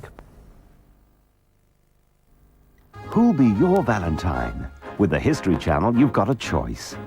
Monday, there's the swashbuckling hero Errol Flynn. Tuesday, blonde bombshell Jane Mansfield. Wednesday, the legendary sex goddess Marilyn Monroe. Thursday, Latin lover Rudolph Valentino. And Friday, it's hometown hero Jimmy Stewart. Looks like I'm back in the movies again, don't I? Make a date with the Hollywood romantics on Biography, all next week at 6 on the History Channel. The new Almira. We'll take it for a test drive. Of course. Alone. You three. Log of answers. Argos takes care of it. The year is 2021. 1,000 readers have won with Sun Syndicates. Tomorrow you get 2 free goes with the Sun's National Lottery Syndicates. This might be you.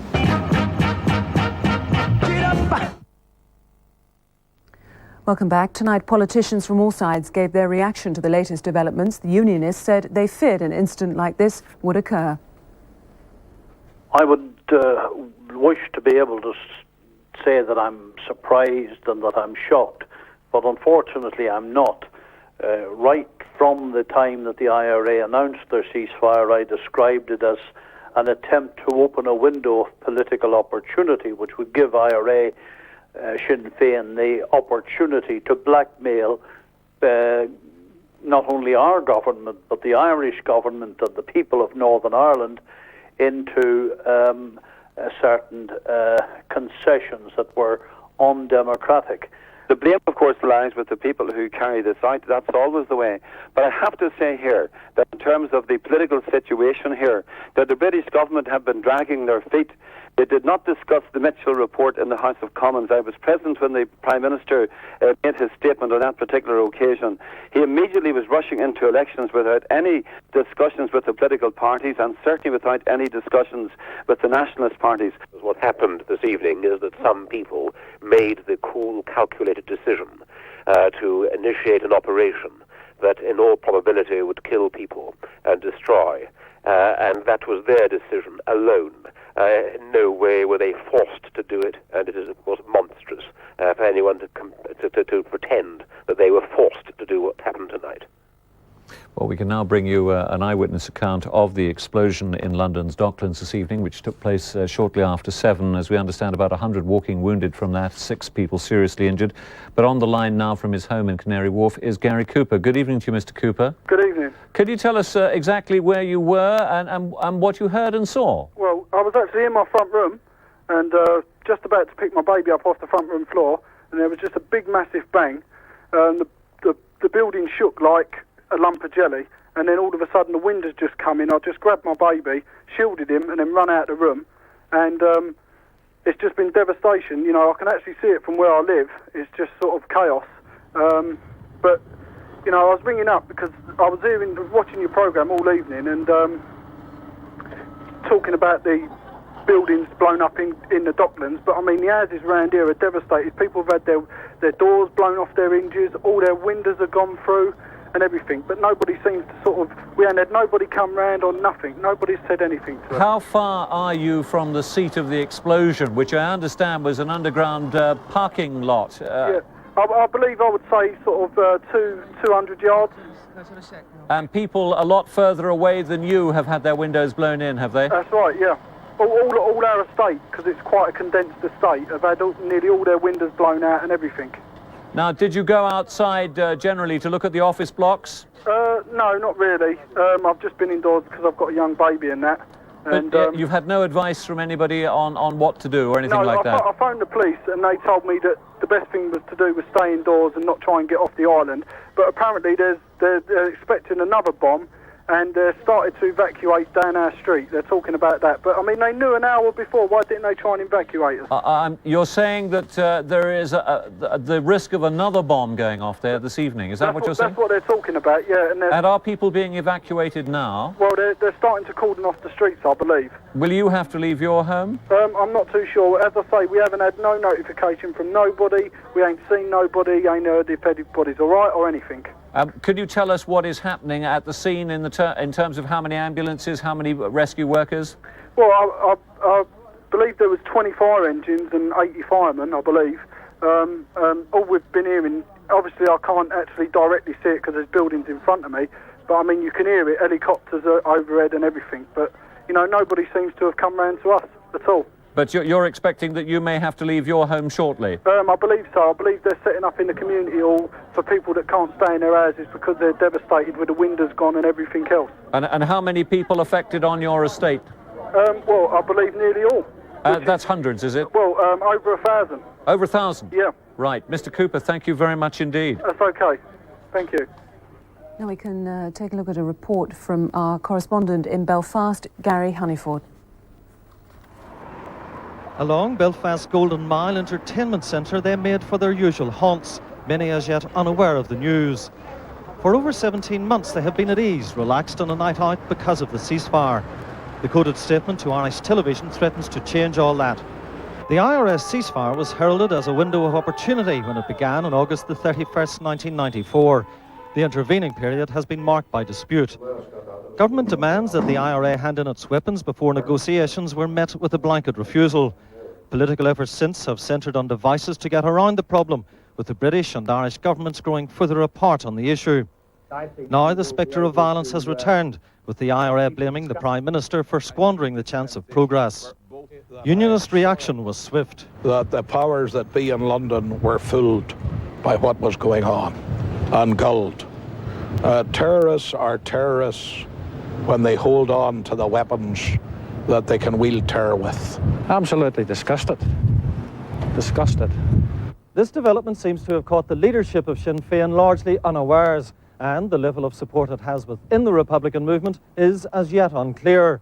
But what is clear is that the vast majority of people here, after 17 months of ceasefire, dread the thought of the return to the bomb and the bullet. Gary Honeyford, Sky News, Belfast. And we'll be back with more on the explosion this evening and the breakdown of the ceasefire in Northern Ireland. Stay tuned. Years from now, the young will ask, wonder about this day. 1940, Poland. It is a good time to be German. You can make a fortune. For Jews, it is a time to hide. Told you I won't go in the sewers. Shooter, here! But amongst the murder, there is a haven. Everybody remembers him. He did something extraordinary. A war profiteer spends his money on lives. Oldbeck and Mila Pepperberg. Wants to kill everybody? Great. What am I supposed to do about it? One man makes a difference. What's a person worth? No. What's one worth to you? And risks everything to do the right thing. It's dangerous.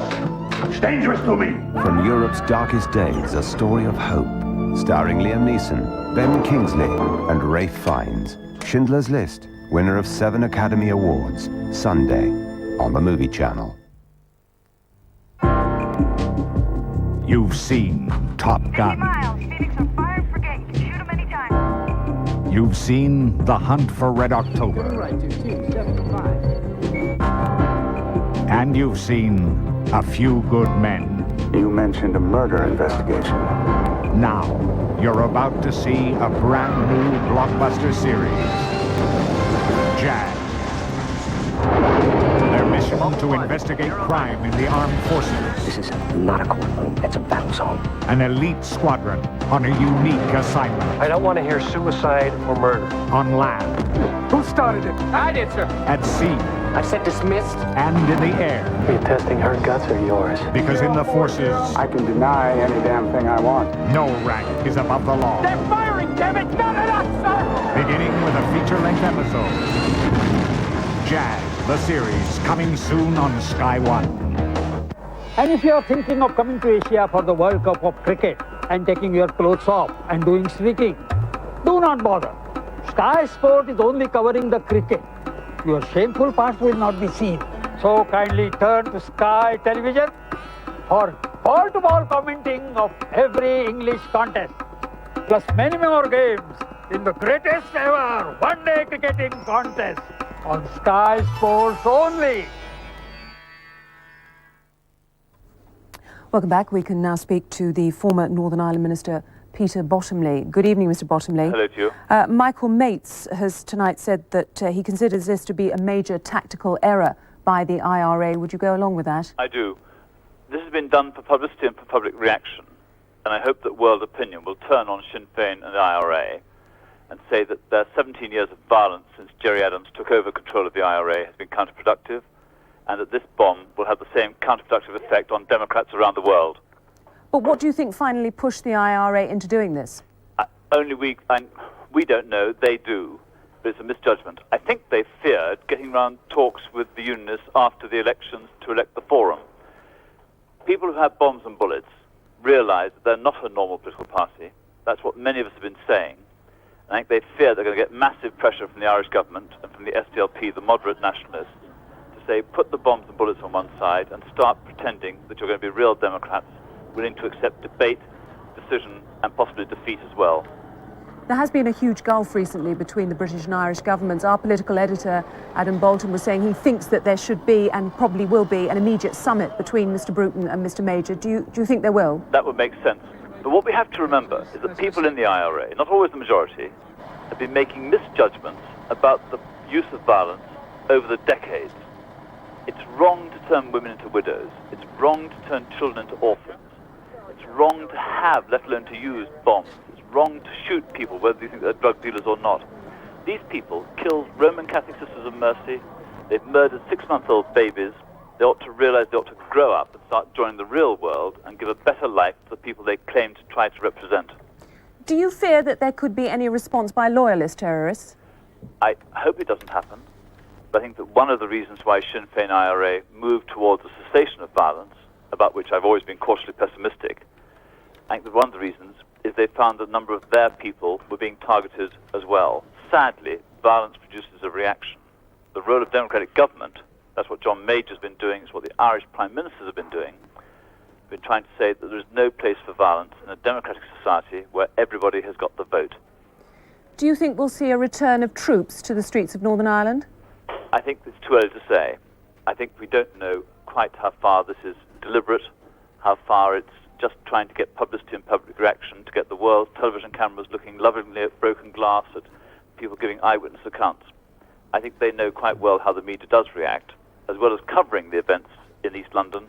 I hope that people will be going to the Catholic Church throughout the world, to the Irish throughout the world, who will condemn to a person this besmirching of the Irish cause by people who still think that bombs and bullets are a substitution for arguments, for trying to convince people that there's a way forward together. Do you think that there could be a knee-jerk response? We've seen, of course, this investment in Northern Ireland, various American institutions investing there. What will happen in the short term, do you think? In the short term, people will ask whether this is going to become a recurrent habit. I think people realise that the last time that unemployment in Northern Ireland was down at the same level as the rest of the United Kingdom was before the violence started in 1968-69. There are many things to do in Northern Ireland. You've got to allow the Unionists to feel confident there'll be no change in the constitutional position of the border without willing consent of the majority. You've got to convince people who feel themselves to be Irish that to be Irish means no discrimination. They've got the same chance of them and their children getting jobs. And that you can see the kind of expression of goodwill which greeted John Major when he went there after the move forward, that greeted President Bill Clinton. That's the real view of the people of Northern Ireland. And those who use bombs and bullets don't actually speak for the majority, and they need to be condemned all round. But more than condemned, Mr. Bottomley, convinced that what they're doing is counterproductive. Mr. Bottomley, we must leave it there. Thank you very much for speaking to us this evening. Bye-bye. So let me just remind you that there's been a major explosion in Docklands this evening, which followed within an hour of a coded message from the IRA to RTE in Dublin, saying that they were calling off the ceasefire after 17 months with great reluctance, they said. But the bomb which went off in Docklands, we understand, has resulted in 100 walking wounded. They've been taken to the London hospital in Whitechapel. 6 of them, we understand, are quite seriously hurt. And we heard from an eyewitness at the scene a short while ago that many people are being evacuated from their homes, and there is the risk of a second bomb. But I'm joined now on the line by the Northern Ireland Secretary, Sir Patrick Mayhew. Good evening to you, Sir Patrick. Good evening. You must be bitterly disappointed by this news this evening. Yes, of course, but much more importantly, so will be the people of Northern Ireland, the people of these islands altogether. Why do you think it's happened? That is a very good question to ask those who have done it. What everybody will see is that they have turned their backs on a route which would have led by way of elections to sitting down and talking with all the parties of Northern Ireland, something they've always wanted. In the all-party negotiations they've always wanted to take part in. They've turned their backs on that, though it has the support of almost the entire House of Commons, with a promise of legislation to put all the machinery in place. They've gone back to the bomb. What it has done is focused the need for these weapons to be surrendered, hasn't it? I very much agree with you. Those who said people who refuse even to start to get rid of illegally held arms, who are terrorist organizations, those people are keeping them in order to threaten or make use of a threat, surely have had their point of view vindicated 100-fold tonight. That threat's become manifest. Does this bombing make any difference to the stance of the British government on the future of these talks and the need for elections and so on? We must wait and see what the facts are. This is very early time. I think we've got to look at all the evidence. But I think that it is for the leadership of Sinn Féin to answer the question whether they knew this was going to happen. If they didn't, there can't be the slightest difficulty in their way of condemning it utterly, as they've been requested to do by the Prime Minister tonight. If, of course, they don't condemn it, then that it will be regarded by every sensible person in this country as very significant. Now, I want to endorse and to emphasize what the Prime Minister said tonight, and he said we remain committed to the search for peace in Northern Ireland, and we won't be distracted from this by terrorism. Sir Patrick, can you hear me? Yeah. Do you think that this was a brutal negotiating tactic by the IRA or a breakaway part of the IRA? If it was a brutal part, it was certainly brutal. If it was a negotiating tactic, it was an extremely unwise one. because the British people do not negotiate under duress. We've shown that against many much more powerful and even more wicked people, if that is possible. And finally, than the IRA. Finally, Sir Patrick, in the immediate future, do you see a summit with John Bruton? What is going to be the next step forward to try to salvage the peace process? I'm sure there is, as you know, a summit already arranged for later this month, and I'm sure that that will take place. And you are still optimistic? I have never claimed to be either optimistic or pessimistic. I've always thought that there were sensible grounds for being hopeful. I'm bound to say that tonight's disgraceful attack makes it much more difficult to be hopeful, but not impossible. Sir Patrick, thank you very much. Thank you. Our Sky correspondent David Bowden is actually at the scene of the blast. David, first of all, can you tell us, we've heard reports about a second bomb. What can you tell us about that? Well, unconfirmed speculation. We're hearing the rumours obviously the same as you are back at base. That has not been confirmed, but as you may see behind me, there is a dark green vehicle that's just arrived. I think that's probably another bomb squad vehicle. Police, ambulances coming and going all the time here. I can see behind the camera, we won't spin around, it's too far to go, but this is basically a car park full of ambulances. There must be 50 or 70 ambulances here.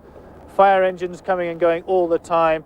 Obviously, the police are geared up for this. They said in their statement a short time ago that they'd never actually geared themselves down, that they were quietly confident of something like this perhaps coming along and that they could deal with it. And we're seeing the results of that here tonight. We spoke to an eyewitness a little earlier who said there was total confusion about evacuation. Has there been any further details about evacuation? No, but you can imagine this was 6 o'clock or so the morning was given, 7 o'clock or so the bomb went off. Peak time on a Friday evening, people are going away for the weekend. There's a big office block here, Canary Wharf. A lot of professional people around this area coming and going. Very, very difficult to organise an evacuation. We also heard reports that the wounded, or three of the most seriously wounded, were police officers. Do you know anything about that, David? I can't confirm that, but that again is speculation down here that we have heard. Obviously the police were down here following the warning at 6 o'clock, so they would have been around the site at 7 o'clock when the bomb went off. Back to you, studio. Can you describe what you're seeing at the moment, David, for us? Well, it's very, very difficult. As I say, I'm actually pointing into the car park here with ambulances, but if you look behind me, there are ambulances, fire crews and police arriving every 2 or 3 minutes in batches. David Bowden, thank you very much indeed. So just to update you, a huge bomb has tonight rocked a building in London's Dockland. More than 100 people have been injured, 6 of them seriously. The explosion came minutes after a report from Dublin that the IRA was ending its 17-month ceasefire. A coded statement claiming to be from the IRA leadership was telephoned to the Dublin newsroom of RTE, the Irish state broadcaster. It declared that the IRA leadership was announcing with great reluctance that the complete cessation of military operations will end at 6 o'clock. Sinn Féin President Gerry Adams said that he was saddened by the news. The explosion in Docklands came just before 7 o'clock. The bomb went off in an underground car park, and the Prime Minister has called it an appalling outrage. He said, "We will pursue relentlessly those responsible for this disgraceful attack." The massive blast rocked London's Docklands minutes after reports came from Dublin that the IRA had called off its ceasefire. Latest estimates suggest that 6 people have been seriously hurt and there are over 100 walking wounded. 2 policemen are among the seriously hurt. It's thought a fractured gas main caused a second explosion seconds after the detonation in an underground car park. Eyewitnesses spoke of a huge explosion which blew out windows and shook buildings. Felt the shockwave of like an explosion hit my building and it really shook it badly. I jumped up and looked at the window and a ginormous pool of smoke was at the base of the Canary Wharf Tower area, and now I can see nothing but lights from emergency services heading in that direction.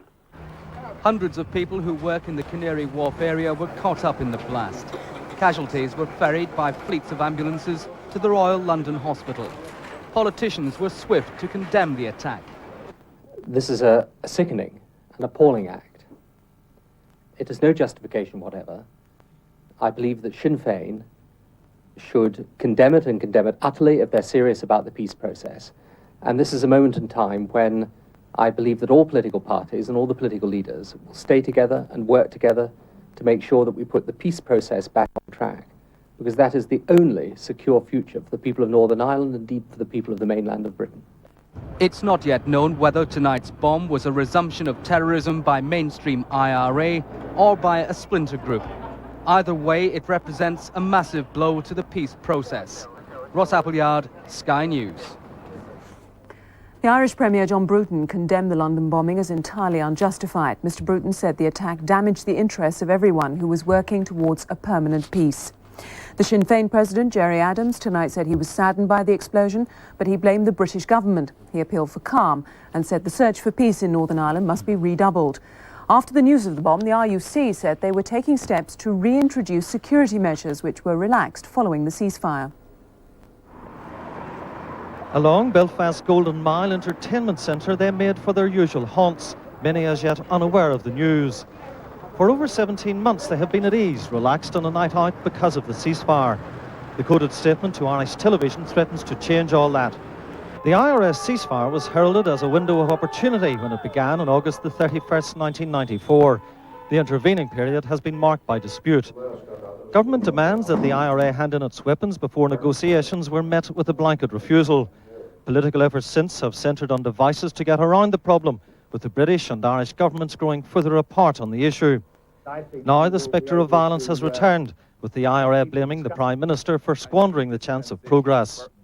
Unionist reaction was swift. That the powers that be in London were fooled by what was going on and gulled.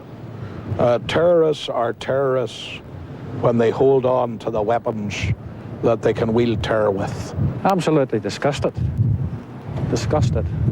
This development seems to have caught the leadership of Sinn Féin largely unawares, and the level of support it has within the Republican movement is as yet unclear.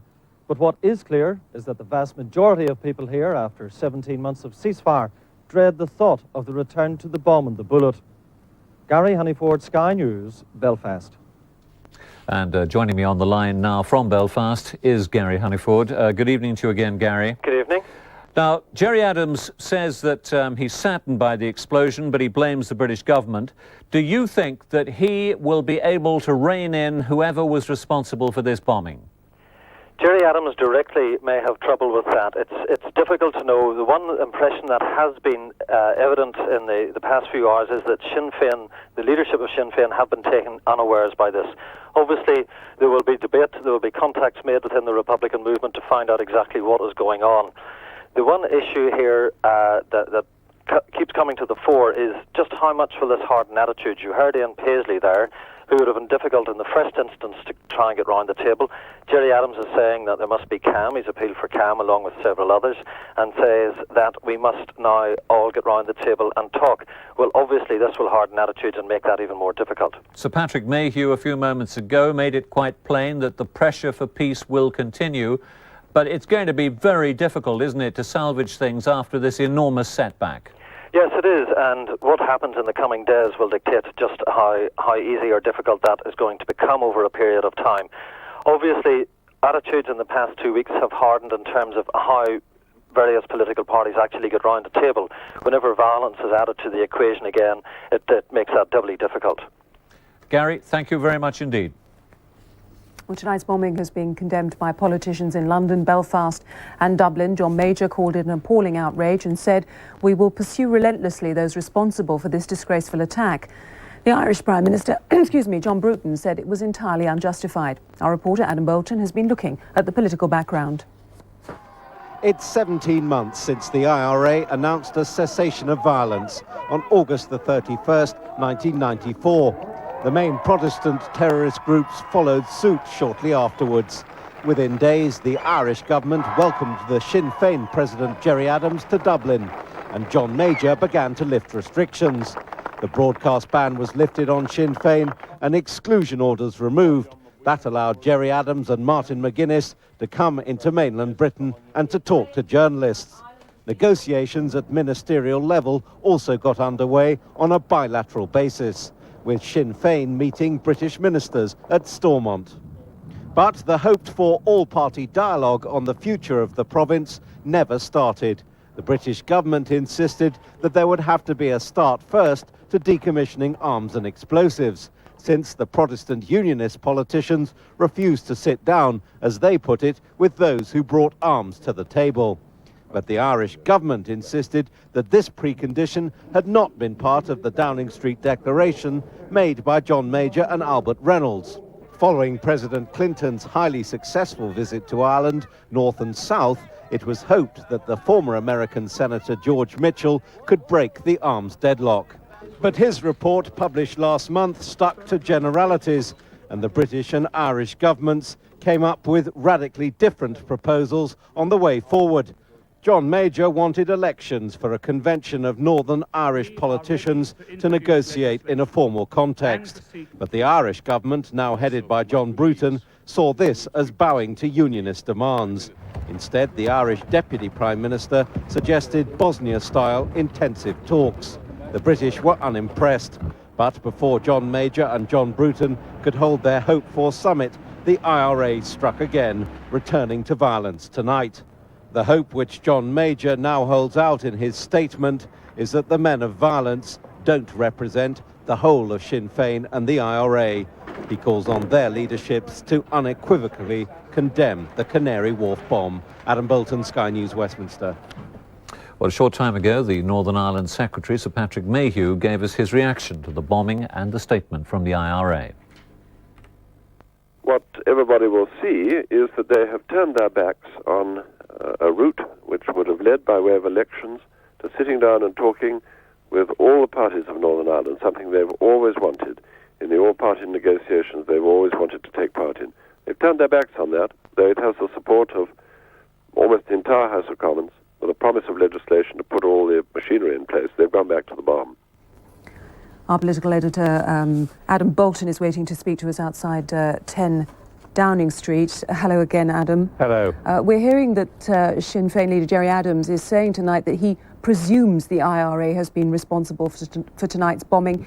Is he indicating that he thinks it's the IRA proper or a splinter group? Well, I think most importantly what Gerry Adams is trying to do is to distance himself from what happened this evening. Whether people believe it or not, of course, is a matter for them.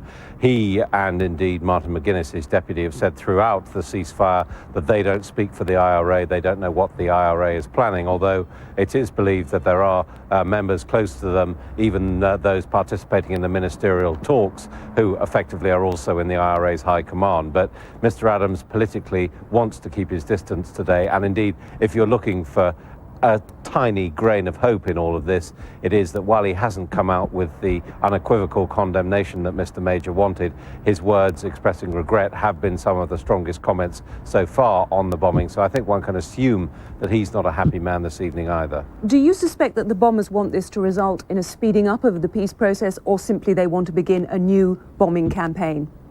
Well, of course, if the peace process was resolved on their terms, or indeed on Dublin's terms, the bombers would presumably be relatively satisfied. But clearly, I think there's considerable evidence now of turmoil within the ranks of the Nationalist Republican side, with some feeling that the process has ground to a halt. In the words of the communique received by RTE Irish Television tonight, that John Major is acting in bad faith in collusion with the Unionists. There are others perhaps who believe that negotiations could achieve some ends. I think what was interesting in what we heard from Sir Patrick Mayhew there was that, first of all, he reiterated very strongly his proposals for an elected body to carry forward the negotiations, but also was suggesting that the Sinn Féin had turned their back on that. So in that sense, I think we can see that there is a mood of depression, if you like, in government ranks at the Northern Ireland office. It seems hardly possible that the unionist stance could harden any more about sitting down with Sinn Féin at the same table. What does it do for Mr. Major and his sitting down with them to talk? Well, the attempt this evening from Downing Street is to suggest calm, to suggest the hope that this is a blip in the peace process, albeit a tragic one, and an appalling one, and that perhaps the politicians can gingerly start talking to each other again. But of course, we've had immediately the return to security. I noticed this evening at Downing Street, even although the Prime Minister has not yet returned from his constituency, rather more visible police presence that one would normally expect on a Friday night, certainly on a Friday night in the past 17 months since that ceasefire was underway. And indeed the RUC announcing a reintroduction of security measures as well. Yes, and I think the biggest concern now will be in the financial centre of the capital, because clearly those who have indulged in this bombing have returned to the economic targets in the UK, which seem to have managed to swing influential minds towards negotiations in a way in which perhaps the station bombings and the shootings and the killings beforehand didn't. When it came to the point that British insurance companies were saying they simply couldn't afford the damage that was being wrought, it really meant that the government was in a very difficult position and had to see if there was a way out of this proceeding. Thanks, Adam. Well, joining us now from our Westminster studio is Lord Home of Cheltenham, the Liberal Democrat spokesman on Northern Ireland. Good evening to you, Lord Home. Good evening. Were you, too, taken by surprise? Well, I can't imagine there wasn't anybody who was shocked by this, because it came out of the blue. Obviously, the negotiations have been extremely frustrating all round, but that's the way that politics often are. And to have this reversion to the old barbarism and butchery of the bomb must have taken everybody by surprise. Now, what we have to hope, of course, is that it is some sort of split within the militant Republican movement, that this is a splinter group acting on its own. And I think for that reason, we all tonight, horrible as it is, and certainly I'd like to extend my sympathy to all the victims, but horrible as it is, I think tonight, before we know and before we see fully the attitude of Sinn Féin, it's important that we don't overreact. The SDLP's Joe Hendren has said this evening that the government can't simply wash its hands, that John Major bears some responsibility for this terrible breakdown. Do you think that the British government has done anything to bring this about? No, I think it'd be quite wrong to say that. I'm a member of a different party than the government, but on the whole, on Northern Ireland matters, the parties do consult a great deal. I wouldn't necessarily have done everything in exactly the way the government has, but as I say, politics is a frustrating process. And the real test of the leadership of Martin McGuinness and Gerry Adams is tonight whether they will disown this whole course of believing you can bomb your way to a solution. And actually, to be candid, I don't fully agree with Adam Bolton, although I normally do, that bombs in the City of London will somehow bring the British to their government to their senses, as it were. I think that didn't work last time, and it won't work this time. The only path that does work is the frustrating and difficult and tortuous one of talks. And so I'm not inclined at all to point a finger at anyone, the American administration, the Irish government, the British government. If I point a finger at all, it's at the leadership of the Republican movement that can't stick to the path of peace that it said it was going to. But briefly, Lord Home, in your judgment, can this peace process be salvaged and continue, or do you think that it's just been blown away with the explosion this evening? No, I think it's a very dangerous moment, but it's too early yet to say it's disastrous. Lord Home, thank you very much for joining us. As we said earlier, the injured are being taken to the Royal London Hospital at Whitechapel, and joining me now from outside there is our reporter Alex Crawford. Alex, a little earlier you said some casualties you believed were undergoing surgery. Can you tell us any more? Yes, I've just got the latest figures from the hospital. We understand that 2 people are in theatre right as we speak, and there are a further 3 seriously injured. They have a total of 26 what they describe as walking wounded. They're mainly people who've suffered lacerations to their face and arms, broken limbs, possibly in deep shock. I've spoken to a few of the people who did come in here as casualties. They were naturally extremely shocked. One of them was described how he was in a car, he said a couple of 100 yards from the seat of the explosion with his father and sister, when suddenly there was a huge bang. All the windows in the car shattered, everyone was thrown forward. He actually thinks he's burst his eardrums. He was very bloody, in a very bloody condition actually when he talked to us. A second person described how he was walking near the London Arena area with his pregnant girlfriend. She's 7.5 months pregnant when the explosion happened. She was actually thrown on her stomach obviously seriously shocked, and they were both taken. She was immediately put on a drip and monitored because she was losing oxygen, and they feared for the safety of her unborn child. Thankfully, he was able to tell us just a few moments ago that they have been given the all clear, although she's still being monitored by the paediatric section. How did the hospital put its emergency plan into operation? Well, they have a very good emergency plan, actually. They've actually been the hospital that's taken a number of injured people in the past from the Baltic City bomb, from other IRA bombs previous to the ceasefire in 1994. So they are well used to this situation, sadly. They had a major accident plan, which involved some 53 nurses, doctors and clinicians all being on call, if you like. As soon as they received the red alert from the police, they were immediately paid to come in and tend to all the injured. Another mobile medical team was sent to the actual site. And they are still there trying to tend to more of the injured there. A number of the actual people affected by this explosion arrived in private cars, some of them seriously injured arriving in private cars. So they obviously just were taken straight from the scene by whoever they were with. Now, it's some 3 hours since the blast, Alex. Is that it now? Are all the injured believed to be being tended? Well, we're constantly being given updates by the hospital. They say, incidentally, that a second hospital was opened up, Newham Hospital, which also took some of the injured. They don't have the number of the injured who were taken to that hospital, and they have been told, and they have still been told, to be on standby to expect further injured. Now, that may not come to anything, but they have been told to be on standby for what they call another 100 possible injuries. So we shall have to wait and see, and we'll keep you updated on that. Alex Crawford, thank you very much indeed. Well, we can bring you some reaction now from the United States. President Clinton was notified of the blast by the US National Security Advisor Anthony Lake, and is apparently planning to phone John Major later this evening. In a written statement, Bill Clinton said that he was deeply concerned about the reports that the IRA ceasefire was at an end.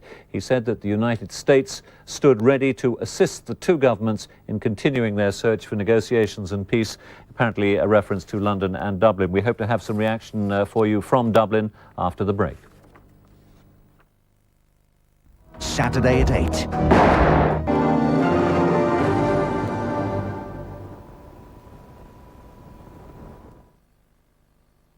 You know the best way from in progress.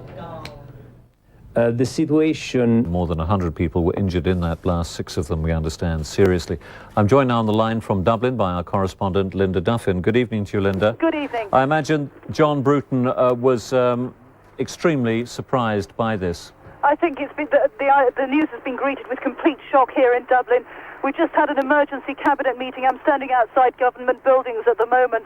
An emergency cabinet meeting which lasted actually under an hour, which was largely, I think, to brief government ministers. I just spoke to the Chief Whip, Jim Higgins, who is fairly tight-lipped at the moment, very close-mouthed about exactly what's going on inside government buildings, except to say that they had a full briefing. The Taoiseach, the Foreign Affairs Minister, Dick Spring, is coming back any minute now. He's touching down from Washington, and he's expected here at government buildings for a meeting with the Taoiseach, John Bruton. Now, presumably, what Dublin sees in all of this is what Whitehall is seeing, and that is a deep split within the IRA leadership. Well, the government's been very reluctant to comment about the ins and outs of it so far until they're aware exactly of what is going on, whether it is a split, as it seems at the moment. John Bruton issued a statement earlier on saying that he condemned without reservation the resumption of violence, whoever is responsible for it. He says it's unjustified. It's throwing away all the work that has been done by the people in Ireland and around the world to try to bring a permanent peace to Ireland. And he says his sympathies go out to the people who were injured in London tonight. Do you think that Dick Spring is going to press ahead with his plans for some kind of Bosnia-style talks? I think all that's back in the melting pot now, and I mean, there had been talk in the past, if there was a return to violence, of possible return to internment and a clampdown by both governments on the paramilitaries. I think both governments will wait and see to some extent as to exactly who is to blame for this. And at the moment, as we've heard, Sinn Féin are denying all knowledge of it. Now, there is a Major John Bruton summit planned. Will that now be brought forward? Difficult to say at the moment. Until we get a further statement from the Taoiseach, which we're expecting later on this evening, then we don't know. Everything, as I say, is back in the melting pot at the moment. The whole peace process is back, apparently, where it was started from. But finally, Linda, do you think there's a perception in Dublin that the peace process can be salvaged? I think that's certainly the line that Dublin will be taking, that the peace process mustn't be allowed to be thrown off track by what appears at this stage, although it's too soon to say obviously, but appears at this stage to be a splinter group. Dublin will be very, very keen to see the peace process stay on course. Linda Duffin in Dublin, thank you very much. And just briefly now, some other news of the day. A 20-year-old man was tonight charged with the manslaughter of firewoman Fleur Lombard. She died at the weekend in a supermarket fire in Bristol. She'd gone into the building to see if anyone was trapped. The accused man has been named as Martin Cody, a security guard, who's also charged with arson.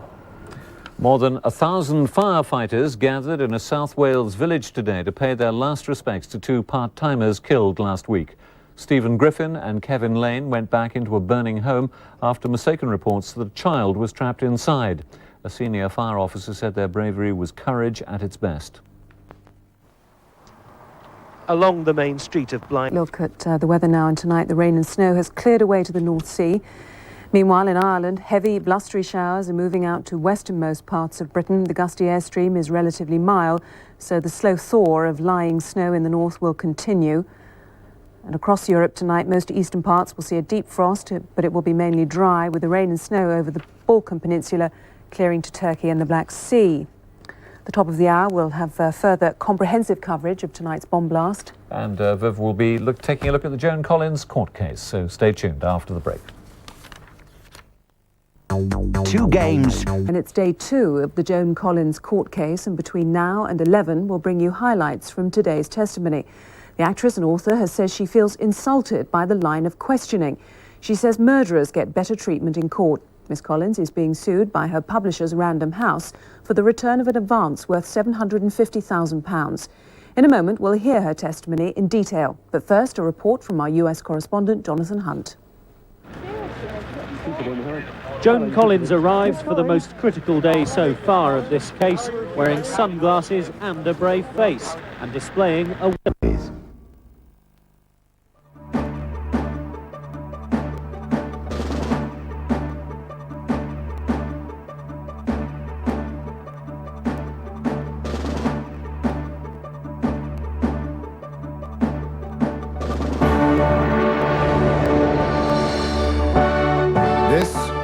Sky News, part of the Sky Television Network.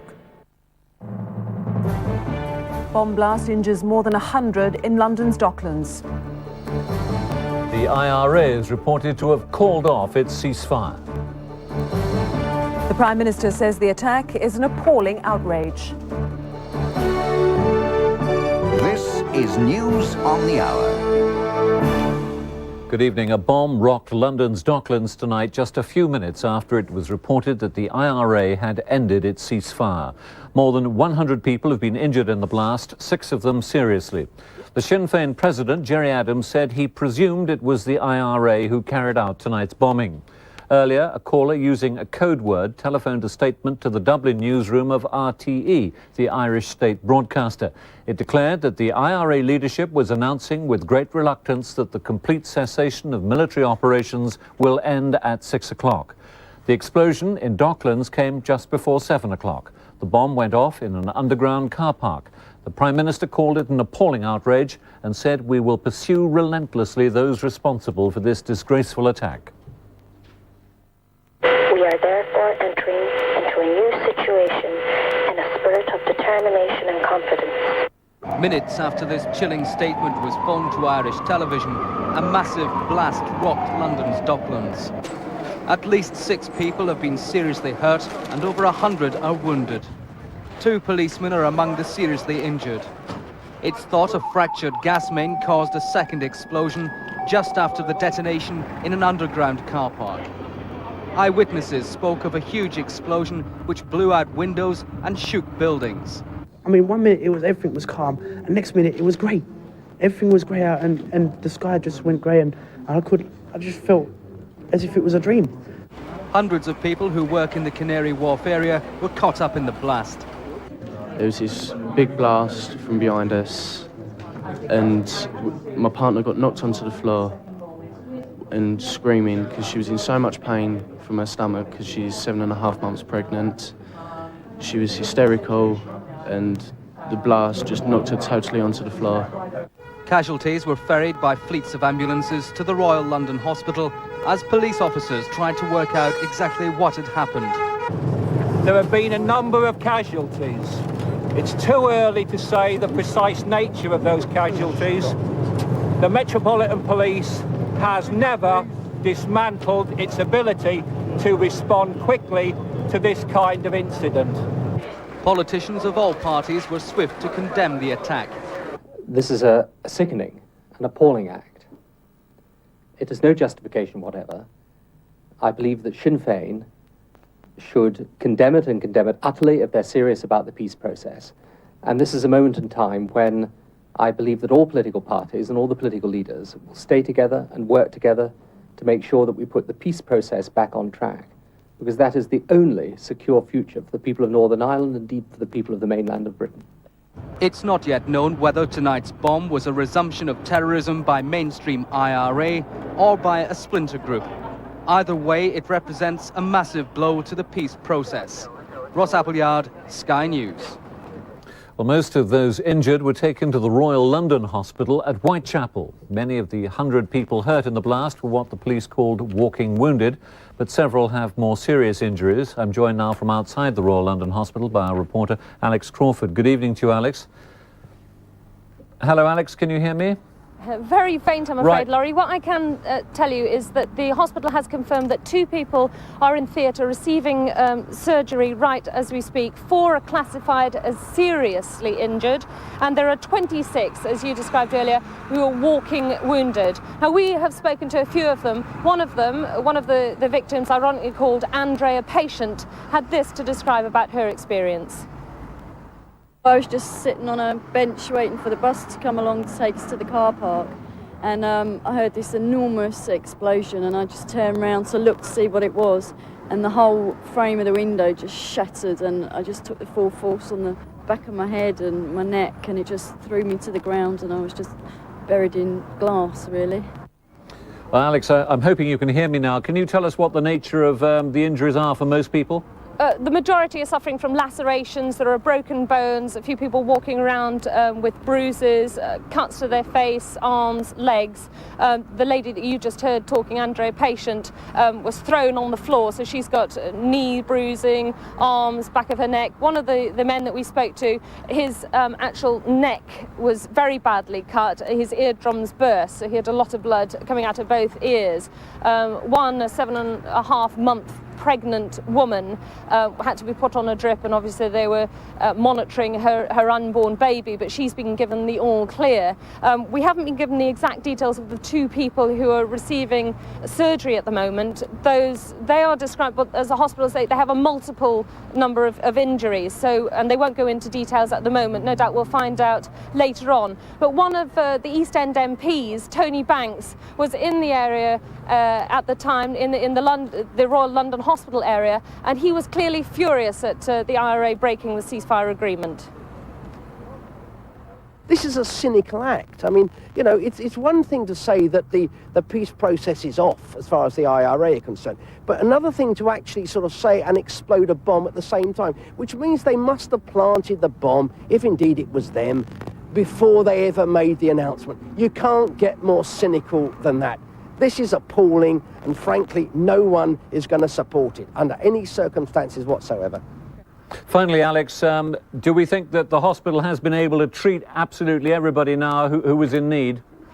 We believe so. Certainly, Laurie, as we've been waiting here for several hours, and the ambulances and the private cars who were bringing all the injured here appear to have tailed off. We haven't had anyone actually being brought to the hospital for at least 45 minutes. We were told that one of the Royal London Hospital medical teams was actually on the site of the explosion, along with 2 other medical teams from other hospitals. They're still working in the area, presumably just checking and waiting there in case they're needed further. But at the moment, we're told that is the full extent of the injuries. Alex Crawford at the Royal London Hospital, thank you very much. The Irish Premier John Bruton condemned the London bombing as entirely unjustified. Mr. Bruton said the attack damaged the interests of everyone who was working towards a permanent peace. The Sinn Féin President Gerry Adams later called Mr. Bruton to assure him that his party remained wedded to the peace strategy. Mr. Adams said he was saddened by the explosion in London, but he blamed the British government for not agreeing to all-party talks. After the news of the bomb, the RUC said they would reintroduce security measures which were relaxed following the ceasefire. Along Belfast's Golden Mile, its entertainment centre, they made for their usual haunts, many as yet unaware of the news. For over 17 months they've been at ease, relaxed on a night out because of the ceasefire. The coded statement to Irish television threatens to change all that. The IRA ceasefire was heralded as a window of opportunity when it began on August the 31st, 1994. The intervening period has been marked by dispute. Government demands that the IRA hand in its weapons before negotiations were met with a blanket refusal. Political efforts since then have centred on devices to get around the problem, with the British and Irish governments growing further apart on the issue. Now the spectre of violence has returned, with the IRA blaming the Prime Minister for squandering the chance for progress. Unionists were swift in their response. I am sorry that the powers that be in London were fooled by what was going on and gulled. Terrorists are terrorists when they hold on to the weapons that they can wield terror with. My reaction is one of absolute shock that this has happened. I condemn those who did it and those who organised it. Having said that, it's a time for cool heads for everyone, for politicians and for governments. That was a message repeated by those representing the views of loyalist paramilitaries. This is why I'm here tonight, trying to calm people's fears. There's a lot of firefighting to do, a lot of nerves to calm at the present time, and that's what we're attempting to do at this present time. This development seems to have caught the leadership of Sinn Féin largely unawares, and the level of support it has within the Republican movement is as yet unclear. But what is clear is that the vast majority of people here, after 17 months of ceasefire, dread the thought of the return to the bomb and the bullet. I'm very disappointed. I thought they would have waited to see if there was anything that's going to come out of the talks, and it's a big shame that's happened because everybody's got so used to the ceasefire now, and everybody, as you can see, is heading out for the night, and it's a bit of a disappointment, really. I'm just grief-stricken, just totally heartbroken that it's actually happened. Let down and disappointed, I would say, but can't say I didn't expect it sooner or later. The police say that steps have now been taken to reintroduce such security measures as they consider prudent. Gary Honeyford, Sky News, Belfast. Joining me now live from Heron's Quay near Canary Wharf is our reporter David Bowden. David, first of all, could you just describe the scene at the moment? Yes, there's lots of toing and froing at the moment. Ambulances, various police vehicles coming.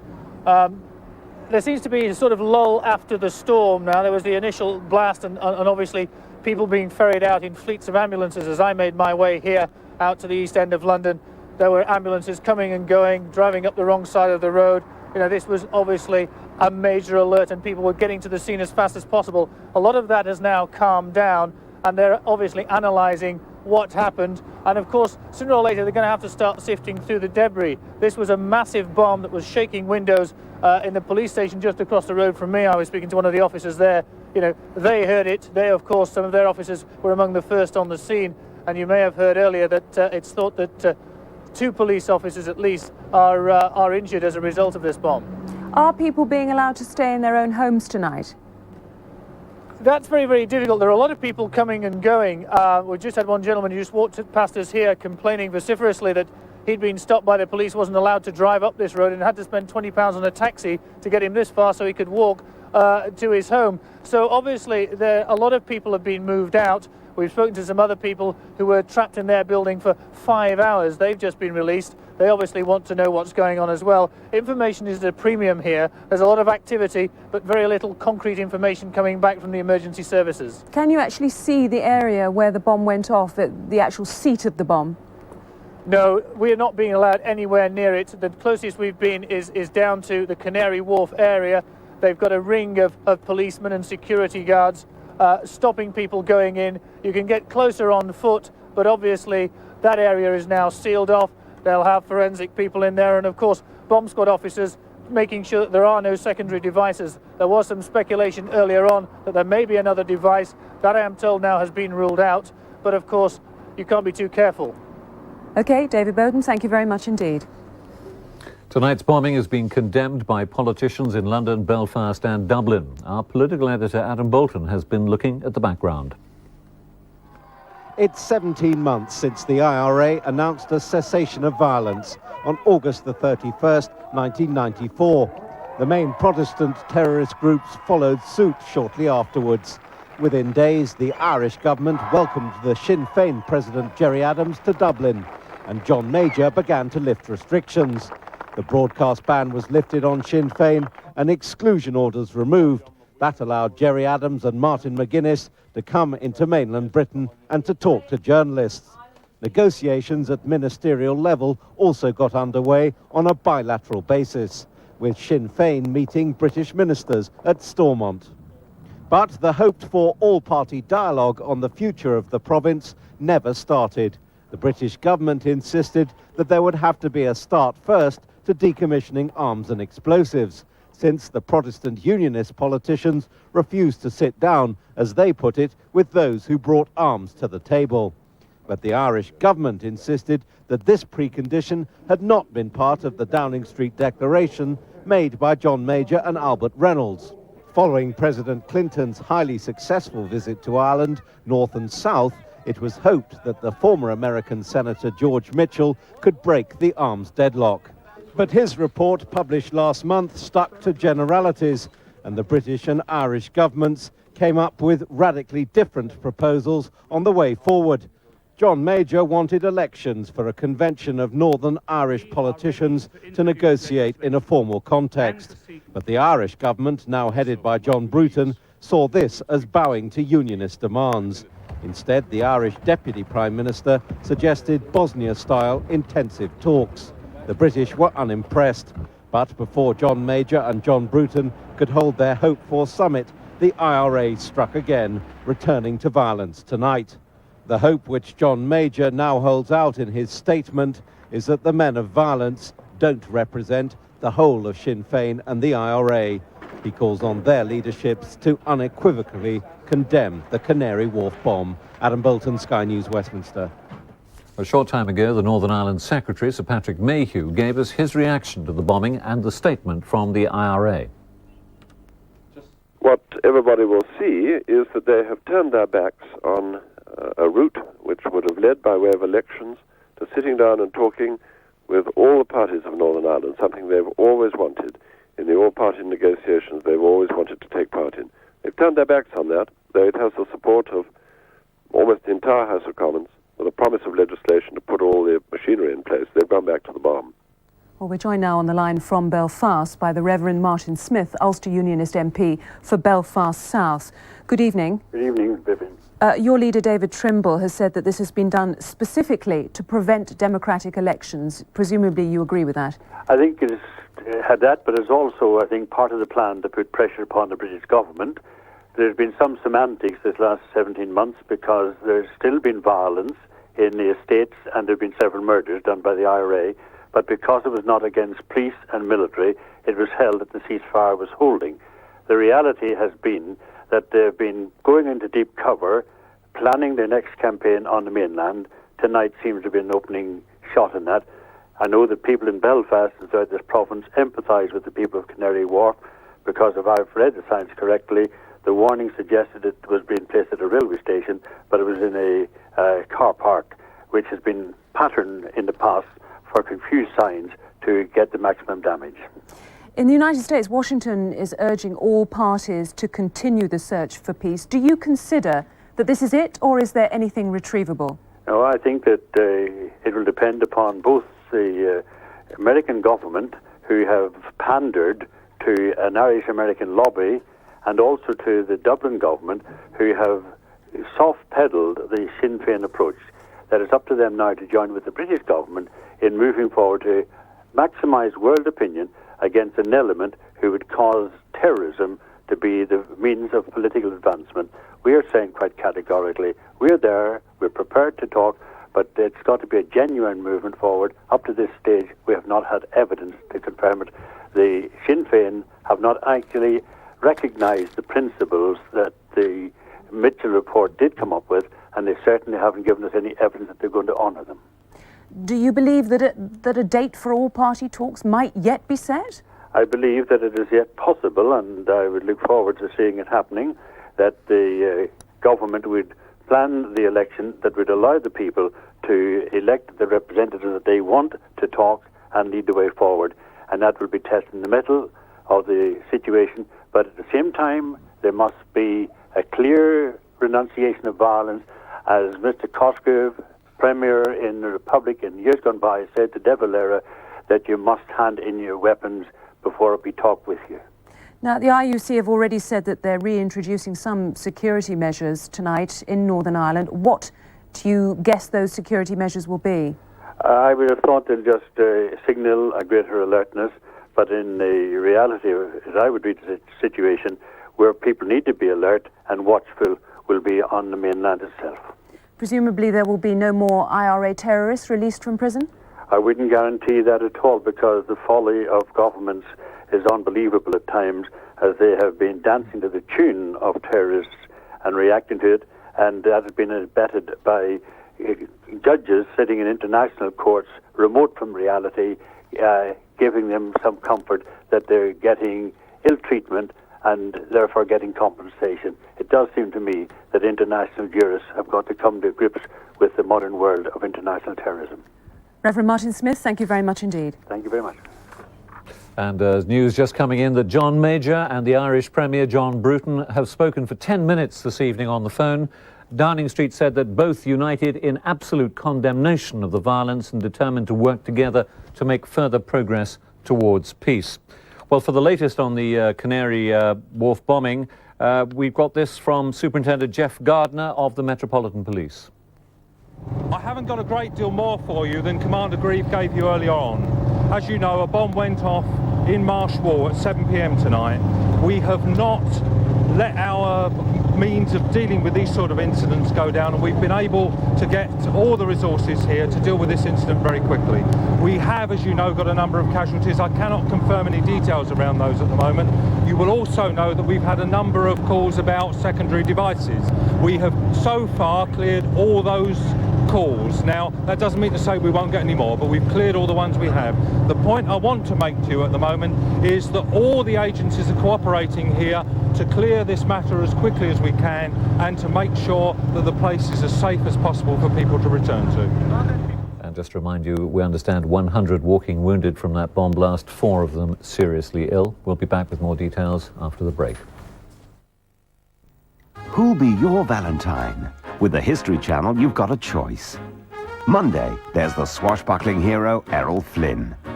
Tuesday, blonde bombshell Jane Mansfield. Wednesday, the legendary sex goddess Marilyn Monroe. Thursday, Latin lover Rudolph Valentino. And Friday, it's hometown hero Jimmy Stewart. Looks like I'm back in the movies again, don't I? Make a date with the Hollywood Romantics on Biography, all next week at 6 on the History Channel.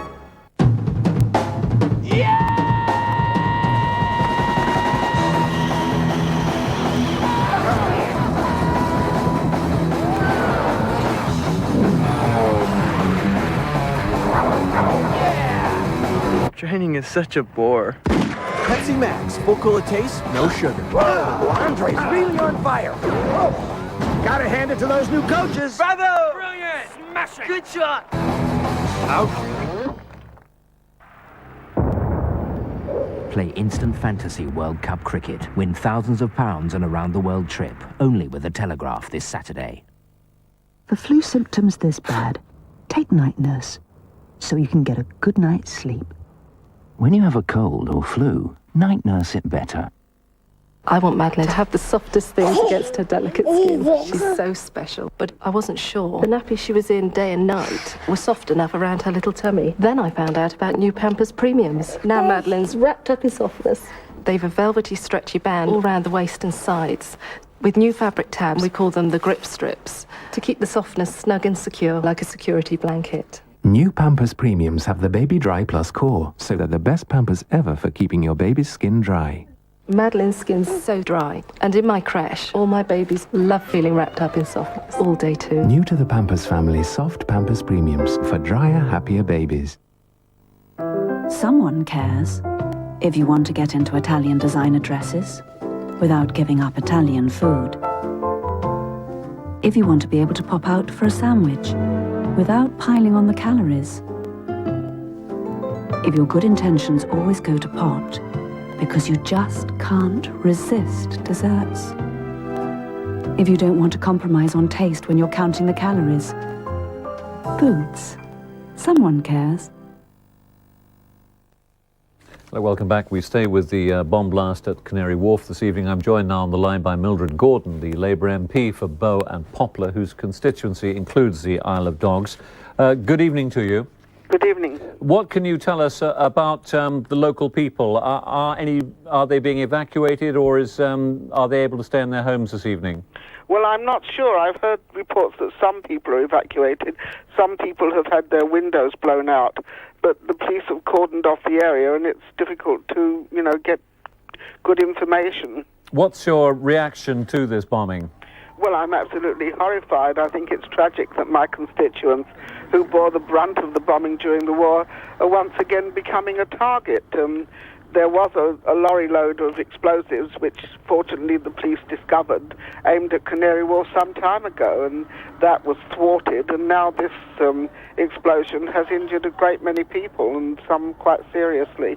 Are you worried about the level of security there's been in the area then? Well, I know that Canary Wharf itself had a high level of security, but I don't know how much security can you have. You can't watch every street of the whole area the whole time. I think that the emergency services have reacted very quickly. I was worried, and so were my constituents. I've had hundreds of letters about the proposed closure of the local fire stations, and luckily they hadn't been closed before this happened, so that they were able to respond very quickly. Could I use your program to express my sympathy with the people who have been injured, and with the 2 police who've been injured, and also all those people who've been worried about their family and friends, those people who are in shock from the blast, and those people whose homes have been damaged, because I think this is absolutely dreadful that Londoners are once again becoming embroiled in the conflict in Ireland. Mildred Gordon, thank you very much indeed for talking to us. That was Mildred Gordon, the MP for Bow and Poplar. Let's catch up with the sports news now. Chris Scudder's been waiting patiently. Good evening to you. Thanks very much. Hello again. Stephen Hendry's been in record-breaking form at the Benson & Hedges Masters at Wembley. Hendry demolished Jimmy White by 6 frames to 0 in his quarter-final. Along the way, he scored a record 487 points without White potting a single ball in reply. He also made 3 century breaks in the 6 frames, including a total clearance of 134. And he'll now play fellow Scot Alan McManus in the semi-final. McManus beat Steve Davis, the former champion, by 6 frames to 4.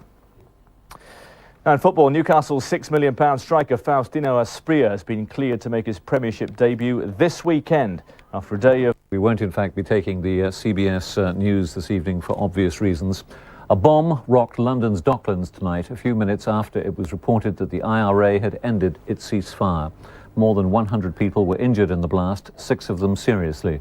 The Sinn Féin president, Gerry Adams, said that he presumed it was the IRA who carried out the bombing. Tonight, John Major and the Irish Premier, John Bruton, spoke for 10 minutes on the phone. They said that they were united in condemning the violence. Earlier, a caller using a code word telephoned a statement to the Dublin newsroom of RTE, the Irish state broadcaster, saying that the ceasefire would end at 6 o'clock this evening. The explosion in Docklands came just before 7. The bomb went off in an underground car park. We are therefore entering into a new situation in a spirit of determination and confidence.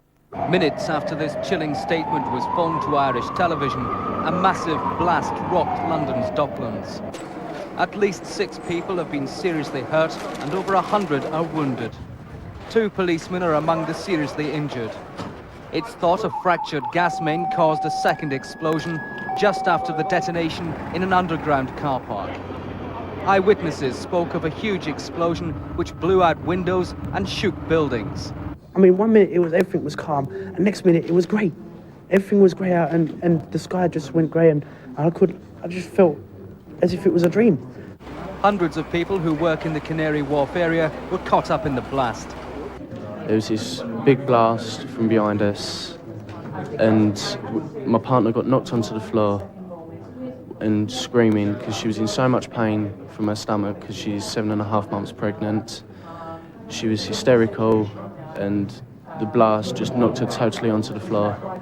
Casualties were ferried by fleets of ambulances to the Royal London Hospital as police officers tried to work out exactly what had happened. There have been a number of casualties. It's too early to say the precise nature of those casualties. The Metropolitan Police has never dismantled its ability to respond quickly to this kind of incident. Politicians of all parties were swift to condemn the attack. This is a sickening and appalling act. It has no justification whatever. I believe that Sinn Féin should condemn it and condemn it utterly if they're serious about the peace process. And this is a moment in time when I believe that all political parties and all the political leaders will stay together and work together to make sure that we put the peace process back on track, because that is the only secure future for the people of Northern Ireland and indeed for the people of the mainland of Britain. It's not yet known whether tonight's bomb was a resumption of terrorism by mainstream IRA or by a splinter group. Either way, it represents a massive blow to the peace process. Ross Appleyard, Sky News. And Scotland Yard has issued this telephone number for people worried about relatives injured in tonight's blast. It's 0171 834 7777, 0171 834 7777. The bombing in London's Docklands bears all the hallmarks of past attacks by the IRA. The last major bombing in the capital was 3 years ago when a massive blast devastated Bishopsgate in the city. As then, tonight's blast has activated a large-scale emergency plan which people had hoped would never have to be used again. It's the event which every hospital nurse and doctor dreads, but for which every hospital nurse and doctor is prepared. Terrorist bomb or train crash, a well-rehearsed emergency plan is activated, and off-duty staff are summoned to help their colleagues swamped by the stream of casualties. The last big test for the London emergency services was the massive Bishopsgate bomb, detonated by the IRA in April 1993. A photographer was killed and dozens of people were injured. But it was the Baltic Exchange explosion a year earlier as the Conservatives toasted their 1992 general election victory, which caused greater carnage. 3 people were killed, including a 15-year-old girl, and almost 100 were injured. The IRA's biggest so-called spectacular to date was bombing the Grand Hotel in Brighton during the 1984 Conservative Party conference. 5 people were killed and 30 injured. But it was the murder of 2 children at Warrington by bombs planted in a busy shopping street which perhaps aroused the greatest public outrage. After 17 months of IRA ceasefire, people on the mainland, like the people of Ulster, had begun to breathe more easily, until tonight. Now, as badly injured people were ferried to the Royal London Hospital by ambulance and car, the emergency plans were being dusted off to be rehearsed all over again. Adrian Pitches, Sky News. President Clinton has expressed deep concern over reports that the IRA ceasefire has ended, and he's condemned what he called the cowardly bomb explosion at Canary Wharf in London. US Republican Senator Pete King and Democrat Senator Joe Kennedy have given us their reactions. The fact is, Gerry Adams and the Republican movement for 18 months demonstrated their commitment to peace. Gerry Adams is still demonstrating his commitment to peace. And we can't allow one faction or one group of people to undermine the peace process. And we cannot allow the British government, by their delays, to keep the process from going forward. So let's not point fingers. Let's not talk about what happened in the past. Let's grasp the present, grasp the future, and move forward. And let's get the peace process back on track. All of us that have been working on that peace thoroughly condemn the actions of what I hope is an IRA splinter group. I hope that this doesn't mean that the IRA's 17-month-long ceasefire has ended. We'll be back with other news after this break. Reach for the phone. 0171 757 7070 is the number to call. Don't take the news sitting down. There's a direct way to get your point heard. I like to talk about these things. Everyone has an opinion. I'm too sexy for my shirt. Someone yells Spock, I turn away. Can you wiggle your ears as well? There you are, you're doing it yourself. Live two-way debate. What do you think? Call me. Tonight with Adam Bolton, weeknights 6:30 on Sky News. Good morning. We're fully confident we should get something for money. Could I understand the kids have got to get to school. Mr. Nogan, you do realise that you're entitled to a courtesy car while yours is in for repair.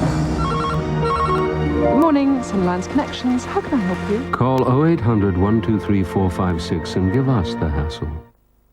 When you can tell how healthy your hair looks just by feeling it, you must be using new Pantene Pro V. Feeling is believing.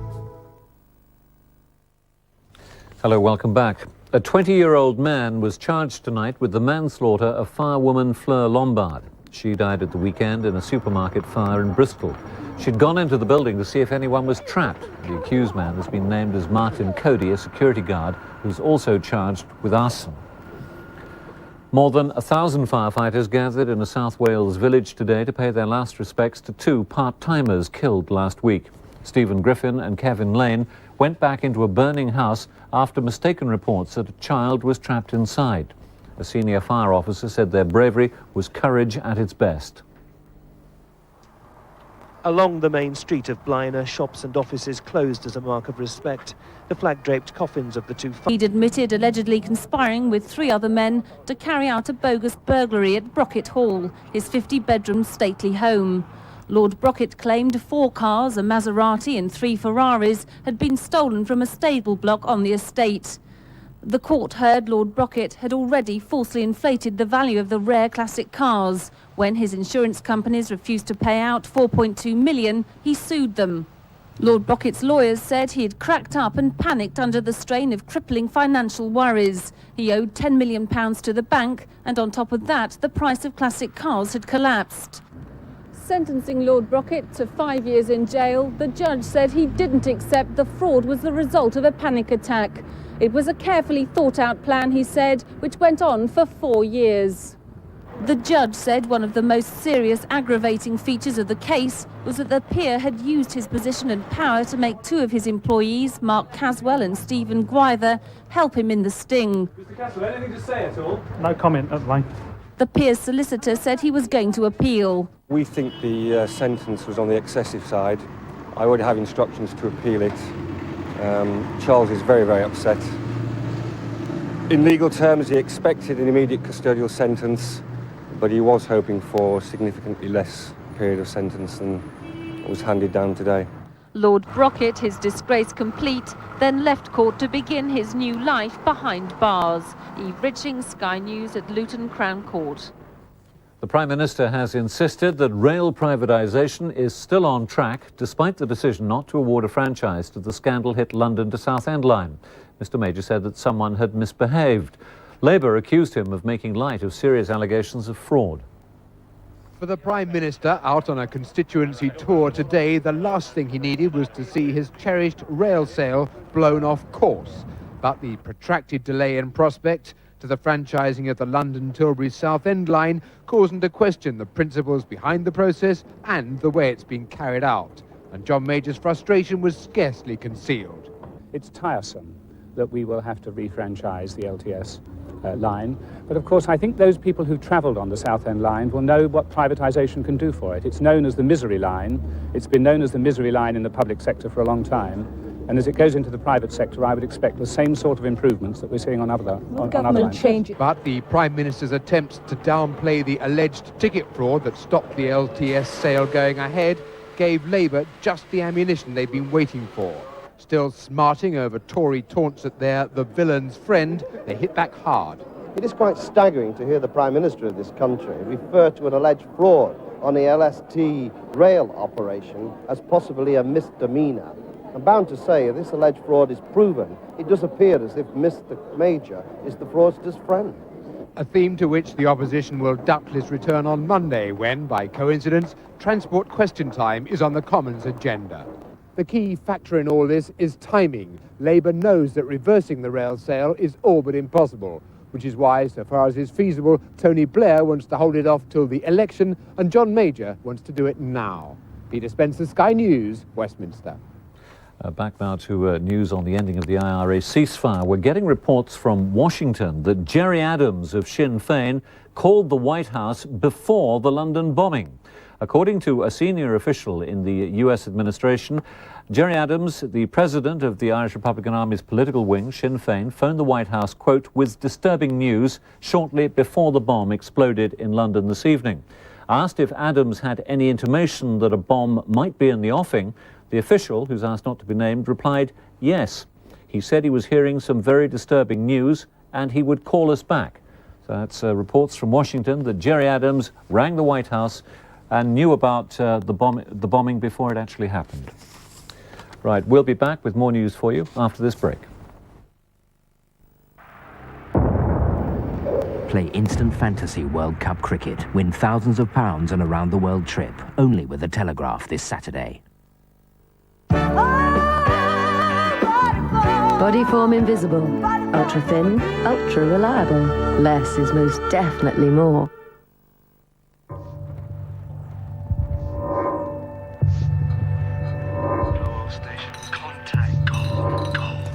Let's go! Go!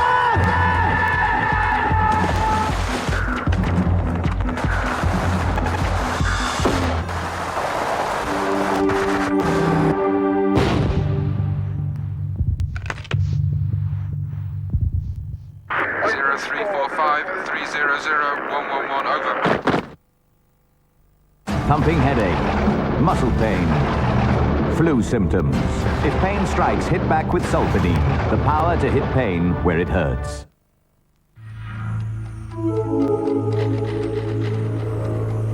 Most people still don't think about their retirement and whether they'll really be able to live as comfortably as they'd like to until they retire.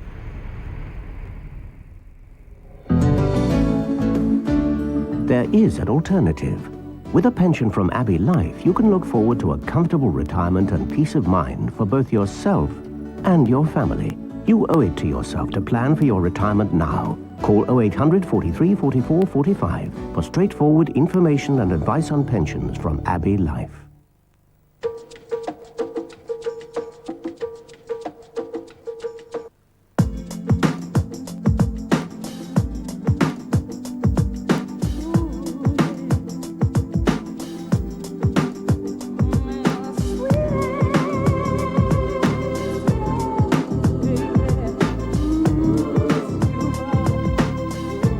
Of Mayfair.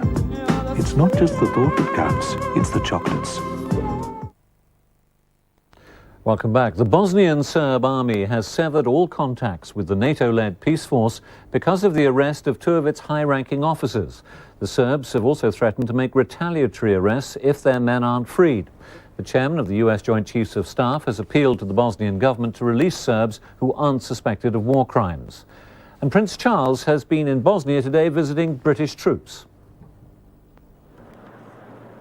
The men of Britain's 4th Armoured Brigade were meant to be the main focus of the Prince's voyage to the Balkans. It wasn't to be. Only a handful of troops get to shake the royal hand. But the reports Prince Charles receives from this NATO contingent, based in the northwest of Bosnia, are positive. Whatever problems their commanders elsewhere may currently be facing, all the key tasks these men were set have thus far been accomplished. It was the heavy snow of Bosnian winter which led to the Prince's schedule being much delayed. Yet when he did arrive in Sarajevo, it was a storm of a quite different nature that was preoccupying the posse of generals there to greet him. NATO's commander-in-chief played down the crisis in his relations with the Serbs, calling it a predictable bump on the road to peace. Others were less optimistic. An ominous sign, and one, of course, in direct breach of compliance, and in my view, it's one that is doing them a serious disservice. The Prince's visit has been overshadowed by the first serious political crisis to erupt in Bosnia since NATO took over from the UN. But it can only serve to underline, both to the royal visitor and the outside world, how brittle the peace here remains. Prince Charles had an immediate chance to discuss the dangers the crisis poses with Bosnia's President Alija Izetbegovic, before setting out on a sightseeing tour of destruction. Few sights as effectively evoke the devastation wrought to this ancient Balkan capital as that of the National Library. Like everybody else who's come to this city during the conflict and not afterwards, I can only express the most appalling horror of the level of destruction, the wanton destruction. which I think is so horrifying. Here, not just a grand monument was incinerated by the Serbs, but also a huge and unique collection of European and Oriental manuscripts. A disturbing sight for any first-time visitor, let alone a royal, with such a much publicized love of Europe's cultural heritage. Anna van Linden, Sky News, Sarajevo. Russian baby Yasmina Yushkina, who has a hole in the heart, has undergone a 5-hour life-saving operation at London's Great Ormond Street Hospital. A British charity paid for Yasmina to be brought to London after she was refused surgery in Russia because she has Down syndrome. The operation is over. Family and friends can but wait. Campaigners who battle to raise £23,000 for Yasmina have won the first round. She's comfortable, she looks good. You know, the next couple of days will tell. Nobody can say 100%. The surgeon seemed pleased. The last sort of 48 hours have been like, if you're waiting for any operation, you worry. You always think what's going to go wrong, or how's it going to turn out. So you do sort of mental worry, and then you're up at night. But you know, the operation is over now, so it's just an upward hill from now on, I think. The 17-month-old baby was admitted to the world-renowned Great Ormond Street Hospital on Monday, and after a number of tests, surgeons decided to try and patch up the hole in her heart. But at home in Russia, doctors had turned their back on the child, a country where the medical world has neither the time nor the money for Down syndrome babies. Thousands are abandoned, left to spend their short lives in orphanages. It was determination and desperation that brought Yasmina's mother to Britain. She'd already lost her husband and her son. If the operation proves successful, she'll be taking her daughter home at the end of the month. The hope now is that other Russian children won't have to leave home. Surgeons say Yasmina has an 85% chance of pulling through, though the next 48 hours will be critical. An agonizing wait for her mother and her new friends, the campaigners and nurses who are willing her on. Sophie McGarrigle, Sky News at Great Ormond Street. In America, 3 people have been killed and more than 100 injured in a crash involving commuter trains in New Jersey. The accident happened during the morning rush hour, less than 5 miles from New York City. One of the trains is thought to have passed through a stop signal and hit another train traveling in the opposite direction. Rescue efforts were hampered by the remote location, which is only accessible by a dirt track. More than 16,000 people have had to leave their homes in the northwest of the United States as floods sweep through the area. Oregon is the hardest hit state, with the capital, Portland, bracing itself for record floodwaters. Already, estimates of the damage are running into tens of millions of dollars. This is the worst flooding in Oregon for 30 years, and the state simply cannot cope anymore. 17 counties have already declared local states of emergency, and with floodwaters rising along the Columbia River, Oregon's governor says he needs help from Washington. He's asked President Clinton to declare a major disaster for the area, which would then give him access to federal help. As it stands, the people of Portland, the state's largest city, are either sandbagging or preparing to move out. We're going to sandbag our part. The building owner's going to get the rest of the building and cross our fingers. That's about all you can do. Grabbing the stuff that's important and leaving everything else. We're all saying over there that we never thought that we'd ever be doing this. The waters have caused tremendous damage to communications and roads. This is one of the state's main arterial routes, completely destroyed by flooding. One driver was on the road as it collapsed. I was standing right in the middle of that before it went out. What was it like? Well, I heard it sound like a freight train coming and I took off. The flooding's been caused by a combination of heavy rain and high river levels, followed by a long period of cold weather. As temperatures have risen, accumulated snow and ice have melted, leading to even higher water levels. The rivers will peak later today, and only then will Oregon know how much help it will need to recover. Tim Needham, Sky News. Joan Collins has described criticisms of her literary efforts as a litany of horror. She was on the witness stand at New York's Supreme Court on the second day of a hearing to decide if she should return a publisher's advance of £750,000. Joan Collins arrived for the most critical day so far of this case, wearing sunglasses and a brave face, and displaying a will to win. If right is on my side, which it is, then I shall. Joan, are we going to see Joan Collins or Alexis Carrington on the stand? Oh, God, you always ask me that. What do you think?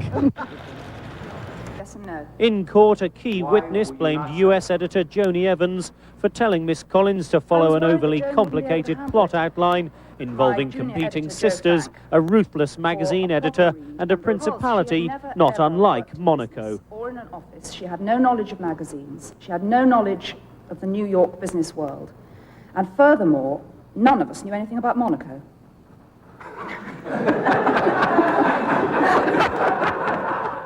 During a break, Miss Collins said she too was enjoying the testimony. Well, it was a laugh, wasn't it? I think it's gone extremely well. I think that Miss Cheetham has done wonderful testimony, honest testimony, and I think the expert witnesses have been extremely expert and extremely honest. Excuse us. When Miss Collins took the stand, she accused her editor of rubbishing the script for the ruling passion and refusing to help her. What else did they tell you about their reaction to a ruling passion? That it was old-fashioned, that it was badly constructed, that it wasn't interesting in any way, shape or form, that nobody would buy it, that it wasn't modern. It was a litany of horror for me. Amid the comedy, the soap opera and the media mayhem, there is a court case going on here, a case which is approaching its final act. Jonathan Hunt, Sky News, New York. And in fact, the Joan Collins case resumes in New York on Tuesday, and we'll have full coverage for you throughout the day here on Sky. Now, a look at the weather picture, and tomorrow is going to be another disturbed day through the northwest with blustery showers and spells of more persistent rain for Britain, Ireland, France and the north of Spain. Denmark, Germany and Norway will see some mostly light snowfalls, but strong to gale force winds will lead to drifting in some more northern parts.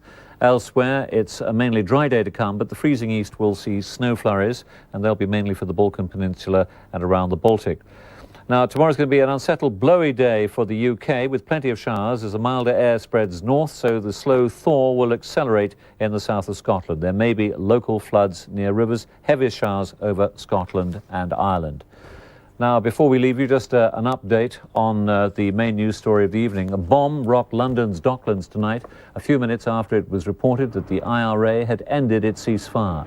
More than 100 people were injured in the blast, 6 of them seriously. The Sinn Féin president, Gerry Adams, said he presumed it was the IRA who carried out the bombing. Tonight, John Major and the Irish Premier, John Bruton, spoke for 10 minutes on the phone. They said that they were united in condemning the violence. Earlier, a caller using a code word phoned a statement to the Dublin newsroom of RTE saying that the ceasefire would end from 6 o'clock this evening. That's it. More news for you at midnight. Play instant fantasy World Cup cricket. Win thousands of pounds and a round-the-world trip. Only with the Telegraph this Saturday. Kev, we've been going out for 2 years now. Yeah? Can you tell me what you really want? Well, a KFC chicken fillet burger. A whole mouth-watering chicken breast coated with the Colonel's secret recipe of 11 herbs and spices. What have I said now? Perhaps she's going to get me one. The KFC chicken fillet burger. It's finger-licking good.